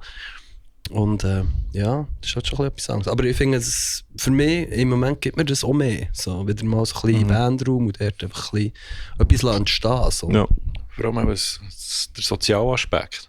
Der ist halt so viel mehr oder viel stärker, dass man sich eben austauscht und nicht einfach jemand hockt da, macht und dann einfach macht das fertig. Sondern es geht, also wir kennen es ja, wenn man etwas wie schreibt und mir jetzt fertig und jetzt kommt jemand und sagt, ich will das ändern. Das tut irgendwie mega weh. Es ist ja, auch wenn man weiss, es soll ja am Schluss so Musik besser werden, nicht per se schon etwas, aber dann tut es wie so im Ego schnell so ein bisschen, ist ja nicht gut. Irgendwie so das, und so ist es anders. Man kann miteinander aktiv an etwas arbeiten oder das gibt es irgendwie das gar nicht. Also ich habe das Gefühl, ich bin viel offener und es ist halt so fresh, dass ich noch nicht... Genau, man hat sich noch nicht gewöhnt daran. Genau, oder, so. Oder nicht wie etwas überlegt, wo dann kommt das. Und darum ist das so Der Song Aber entsteht eigentlich viel organischer, blöd gesagt. Und Ja. er kann, Ja. oder es ist auch so, dass es unter Umständen dann gar nicht dort endet, wo du hinkommst, denkst, also wo du denkst, kommt es hin, wenn du das Riff schreibst jetzt zum Beispiel, oder? Wenn du ein Riff hast und denkst, okay, das könnte man so machen, dann kommt der Carlo mit irgendeiner Idee und Ecke, dann ist der Song wahrscheinlich am Schluss Genau. dahinter gelandet und nicht da auf dieser Seite. Und wir kennen es ja, wenn du allein einen Song fast verschreiben, verrennst du ja schnell oder irgendwie bist viel zu lange an irgendetwas, was eigentlich schon gut wäre. So. Und wenn noch eine zweite Stimme dabei ist, die sagt, nein, das ist jetzt gut, komm, einen Schritt weiter, dann also dabei ist es so schneller und entsteht schneller etwas. Was ich eben viel auch gemerkt habe, ist, aber vor allem der Austausch mit dir, wo der Gesang macht, wo du dann sagst, nein, das ist viel zu voll, ich will doch Raum haben zum Singen. Sag ich selten, aber... aber Finde ich weißt du, so, schön du kannst wie mehr abschätzen, sagen, nein, ich lade es mal so und dann schauen wir dann erst über, wenn du etwas mit dem Gesang gemacht hast. Und vorher war es einfach, wenn man drüber schreit, dann kann ich ja zubreien, alles bis ans Maximum. Ja. Und das ist so eine Gewohnheit. Man lässt wie ein Riff und dann denkt man, das bringt noch gar nichts. Und dann hat man eben so, es muss noch mehr, es muss noch, da ist noch irgendetwas und. Und so kann man wie mal eine grünere Wiese, sag ich jetzt mal, stehen, wo du dann auf mich kannst zukommen und sagen, schau, ich bräuchte vielleicht noch etwas. Ja, genau. Oder nimm gescheiter noch raus. Oder? Also ich glaube, mittlerweile ist bis jetzt ist es eher so gewesen, dass du gesagt hast, mach weniger. Und das ist eben schon ein ganz anderes Schreiben. Darum hilft es so enorm, wenn wir miteinander so ein bisschen am Prozess arbeiten. Ja, jetzt beim Never Erase, den wir rausgebracht haben, ist es so gewesen, quasi mit der Idee bekommen vom Chorus. Und dann haben wir den wie gehabt und dann haben wir wie drum bastelt. Geil, also nicht ja. einfach mit einem Intro-Riff angefangen, wie immer so Step by Step, sondern wirklich so ein bisschen wie ein Tarantino-Film. Ja. so ein bisschen hin und her gesprungen. Und ja, und das irgendwie ist, ja, es ist anstrengend irgendwie, was du viel Umwege gehst und halt das Beste rausholen, aber ja, es fängt an, dann das Resultat zu sehen, dass irgendwie das alles hat funktioniert schlussendlich so. Ja, voll. Also im Moment probieren wir aber vielleicht mal eine Lösung zu sagen, wir tun zwar Riffs so machen, aber dann eben die, die Schlagzeug spielt, sagen, spiel mal Schlagzeug drüber. Weil das ändert natürlich dann auch noch viel, weil Ja, ja, je nachdem, was Schlagzeug spielt, tönt die Gitarre ganz anders. genau, und auch wie ich Schlagzeug programmiere, habe ich das Gefühl, es dann einfach alles gleich irgendwann. Ja, voll. Und das gibt viel mehr Leben drin irgendwie. Es wär ja schön, es ist Ja, so ein bisschen organisch. Darum gebe ich tönt, mir, wenn ich das Schlagzeug programmiere, gar keine Mühe mehr. Weil, Das ist schon gut. egal Also- wie viel Mühe ich mir gebe zum Schlagzeug programmieren, wenn ich es aus dem Schlagzeuger schicke, also den Song schicke, weil er und ich sind so die Songs meistens zusammen basteln. Wenn ich dann so, hey Domi, ich habe eine Idee, sage, kannst du mir das noch ohne das scheiß Drum schicken? So, ja, ist gut. Mache ich, kein Problem. Ja, ist im Endeffekt ist auch so die Richtlinie, von was du vorstellst. So. Nachher bekommst du halt das, was soll einfach mal ein Guideline sein, in dem Sinne. Aber was ich angefangen habe zu machen, ist die Songs schon im Live-Set reinbringen, bevor die überhaupt fertig aufgenommen worden sind. Und so quasi schauen nachher live, so wie vielleicht jetzt ein paar, wo vielleicht so, soll ich das wegschneiden oder so wie dort könnte ich noch mehr Wumms geben oder was auch immer. Und nachher nimmst du das gerade in Recording-Session rein.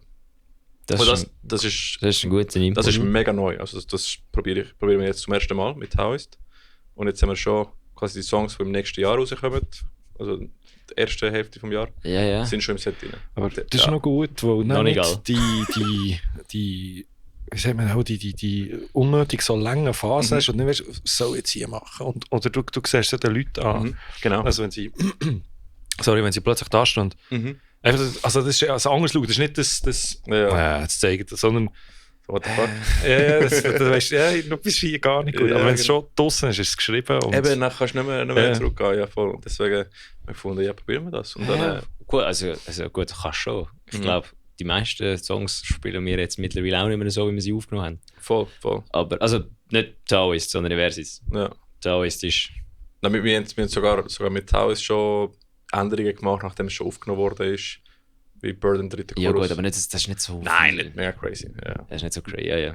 Ist auch for fun. Zeugs rausschneiden. Einfach Den einen Hauptsache- Song haben wir mal gehabt, der ist, ganz ehrlich, das ganze Lied ist einfach ein elendslanges Intro zu einem harten Breakdown am Schluss gewesen. Da habe ich gesagt, hey, weißt du was? Wenn wir den Song live spielen, hängen wir einfach den Breakdown am Schluss um einen anderen Song an. Dann haben wir einen Song gehabt, der so ein langes Outro hatte, dann kommt dann plötzlich irgendwann so der Dragging Down ist das, Ricky. Dragging Down, ja. Dann kommt irgendwann plötzlich der Satan rein und dann kommt der Breakdown. Wenn ihr es richtig triggert. Wir haben es richtig getriggert. Das war ein Winter. Wir haben das letzte Song gespielt und dann irgendwann spielen wir so den Breakdown. Ich so, kein kommt nicht. In dem Fall ist unser Rig abgekackt oder ist irgendwie nichts am Kommen. Und dann spielen wir es und dann plötzlich kommt während dem Breakdown kommt so die Evil Satans Stimme so rein und ich nur so, okay, irgendjemand ist auch komplett falsch gewesen. Wir haben einfach weitergespielt und dann am Schluss also, hey, das war geil gewesen, was plötzlich geklopft hat am Schluss und wir so, es hätte ja eigentlich klopfen am Anfang vom Breakdown, aber ist ja gleich. Einfach lachen und nicht. Ja, es war wirklich völlig unpassend gewesen. Also, gerade an einem einen halben Takt nach dem Schlag ist gerade irgendwie so ein fetter Bassdrop reingekommen. Und alle einfach so, hoi! Und wir nur so, ja, so geht es uns auch, keine Angst. Aber merke ich das nicht, vor allem die Leute auf der Bühne, ich weiß auch nicht, ich glaube, so fehlen, also ja, mal die wirklich die Lieder kennen, so ja schon. Ja. Aber es ist ja immer so, wenn irgendwie ein Problem ist oder so eine Pause zwischen den Songs, das geht irgendwie wie 5 Minuten, aber es waren nur 5 Sekunden gewesen, oder irgendwie so, es ist so ein unglaublich anderes Empfinden, oder ich meine, jeder weiss, wo er was für Fehler gemacht hat, irgendwie in den Fingern, aber jeder kommt und sagt, das hat noch nie so gut getan. Ja, solange du einfach cool spielst, merkt es niemand. Ja, vielleicht schon, wenn es jetzt auch ausgesehen, als hätte ich etwas anderes Spezielles gemacht. Da bin ich wieder vom einen Bund in den anderen gestogelt und gehofft, dass es noch niemand merkt. Ja. Wir haben schon mal einen Song halb so lang gespielt. Wir haben einfach nach dem ersten Chorus gemeint, wir sind schon im zweiten Chorus. Ja, stimmt. Ja, stimmt, wir haben einfach aufgehört. Und das Gute ist, wenn einfach... Aber wir haben alle gleichzeitig aufgehört. Genau, wenn alle das checken, das ist so der Test of Fire. Ich glaube, das war einfach, weil der am Schlagzeug einfach das Outro viel angefangen hat zu spielen und ich so, ja, in dem Fall haben wir den anderen Teil schon gespielt. Hey. Voll. Aber so kannst du mehr Songs live spielen und mehr auf der Suiza-Liste angeben. Ja. Lifehack, ja. Suiza Money. Voll. Ja. Ich würde sagen... Also, wir haben jetzt 2 Stunden Podcast aufgenommen. Voll. Finde ich super. Das ist ganz gut. Also, ihr habt gerade noch etwas, was wir ansprechen wollen, was wir vergessen haben, noch nicht drüber geredet haben? Alle einladen ans ICU-Festival. Ricky, du musst die Folge tiefig aufladen, damit das noch wirklich rauskommt. Schaffen wir das noch? Ich glaube nicht. Nein, glaube ich nicht. Du musst jetzt dann dorthin. Voll.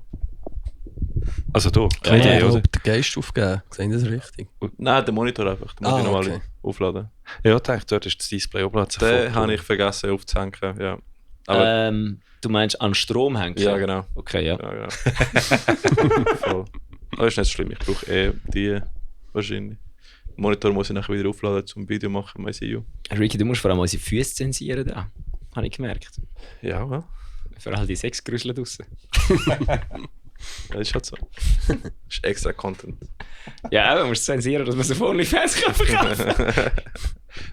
Podcast allein bringt nicht so viel Geld rein. Ja, gar nicht. Nein. Ich meine, wir spielen ja auch gut.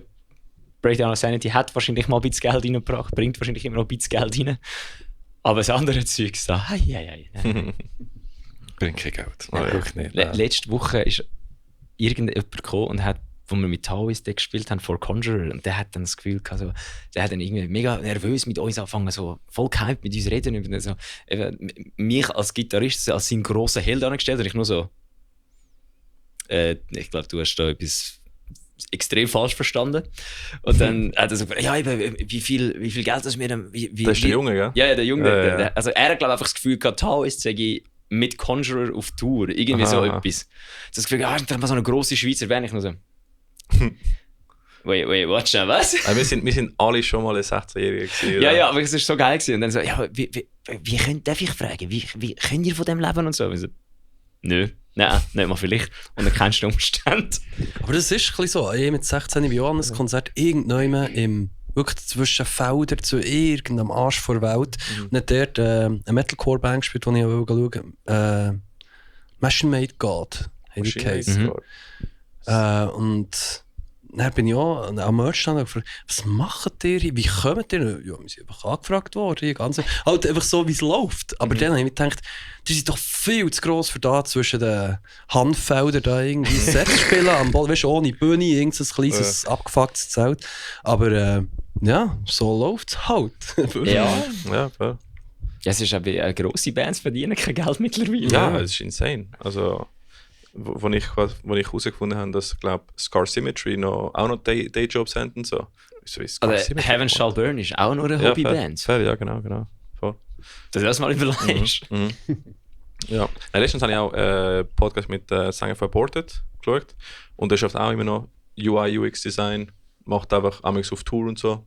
Deswegen so Design-Zeug. Ich bin mir ziemlich sicher, die meisten Bands arbeiten Backstage einfach ja, ihrem Dayjob, während sie Voll. auf Tour sind. Nicht gerade bei Ihnen der Gitarrist aufgehört, der auch noch sein Studium hat angefangen oder auch beenden oder so. Irgendetwas haben wir Aborted? ja, glaube ich. Irgendetwas haben wir gelesen, aber Könnte sein.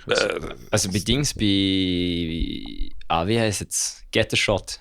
Dort haben sie ja den Sänger Rausgerührt. nicht rausgerührt, aber Nein. ihm quasi gesagt, hey, so, wir würden gerne ein bisschen mehr machen, du bist Lehrer. Ja. Nur immer in deinen Schulferien können gehen touren, ist ein bisschen scheiße für uns. Aber ich glaube, das Schlimme ist irgendwann, wenn du an so einem Ding bist, entweder machst du jetzt mehr oder du verdienst solides Geld.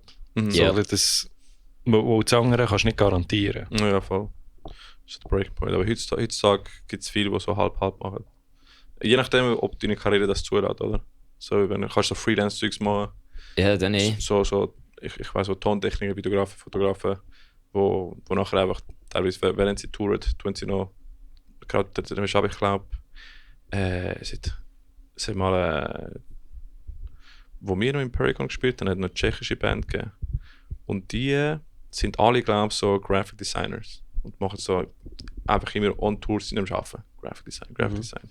Es ist ja auch so ziemlich jedes Bandmitglied Tourmanager von einer anderen Band. Ja, fair, ja. Oder Merch Guy und so, ja. Voll. Oh ja, ist eine coole Folge. Mhm. Merci, da. merci. Danke vielmals. Merci für meine Haben wir noch Frage. abschließende Wörter für die Zuhörer und Zuschauer? Checkt das Lied aus, Never Erase, das wir letzte Woche rausgebracht haben. Und gleich gibt es weiteres Material, würde ich sagen. Mhm. Ich hoffe schon sehr gleich. Sehr gut. Ja. Ja, Mann. Also, ciao zusammen, bis zum nächsten Mal. Wille. Das ist der erste. Erste. Ja.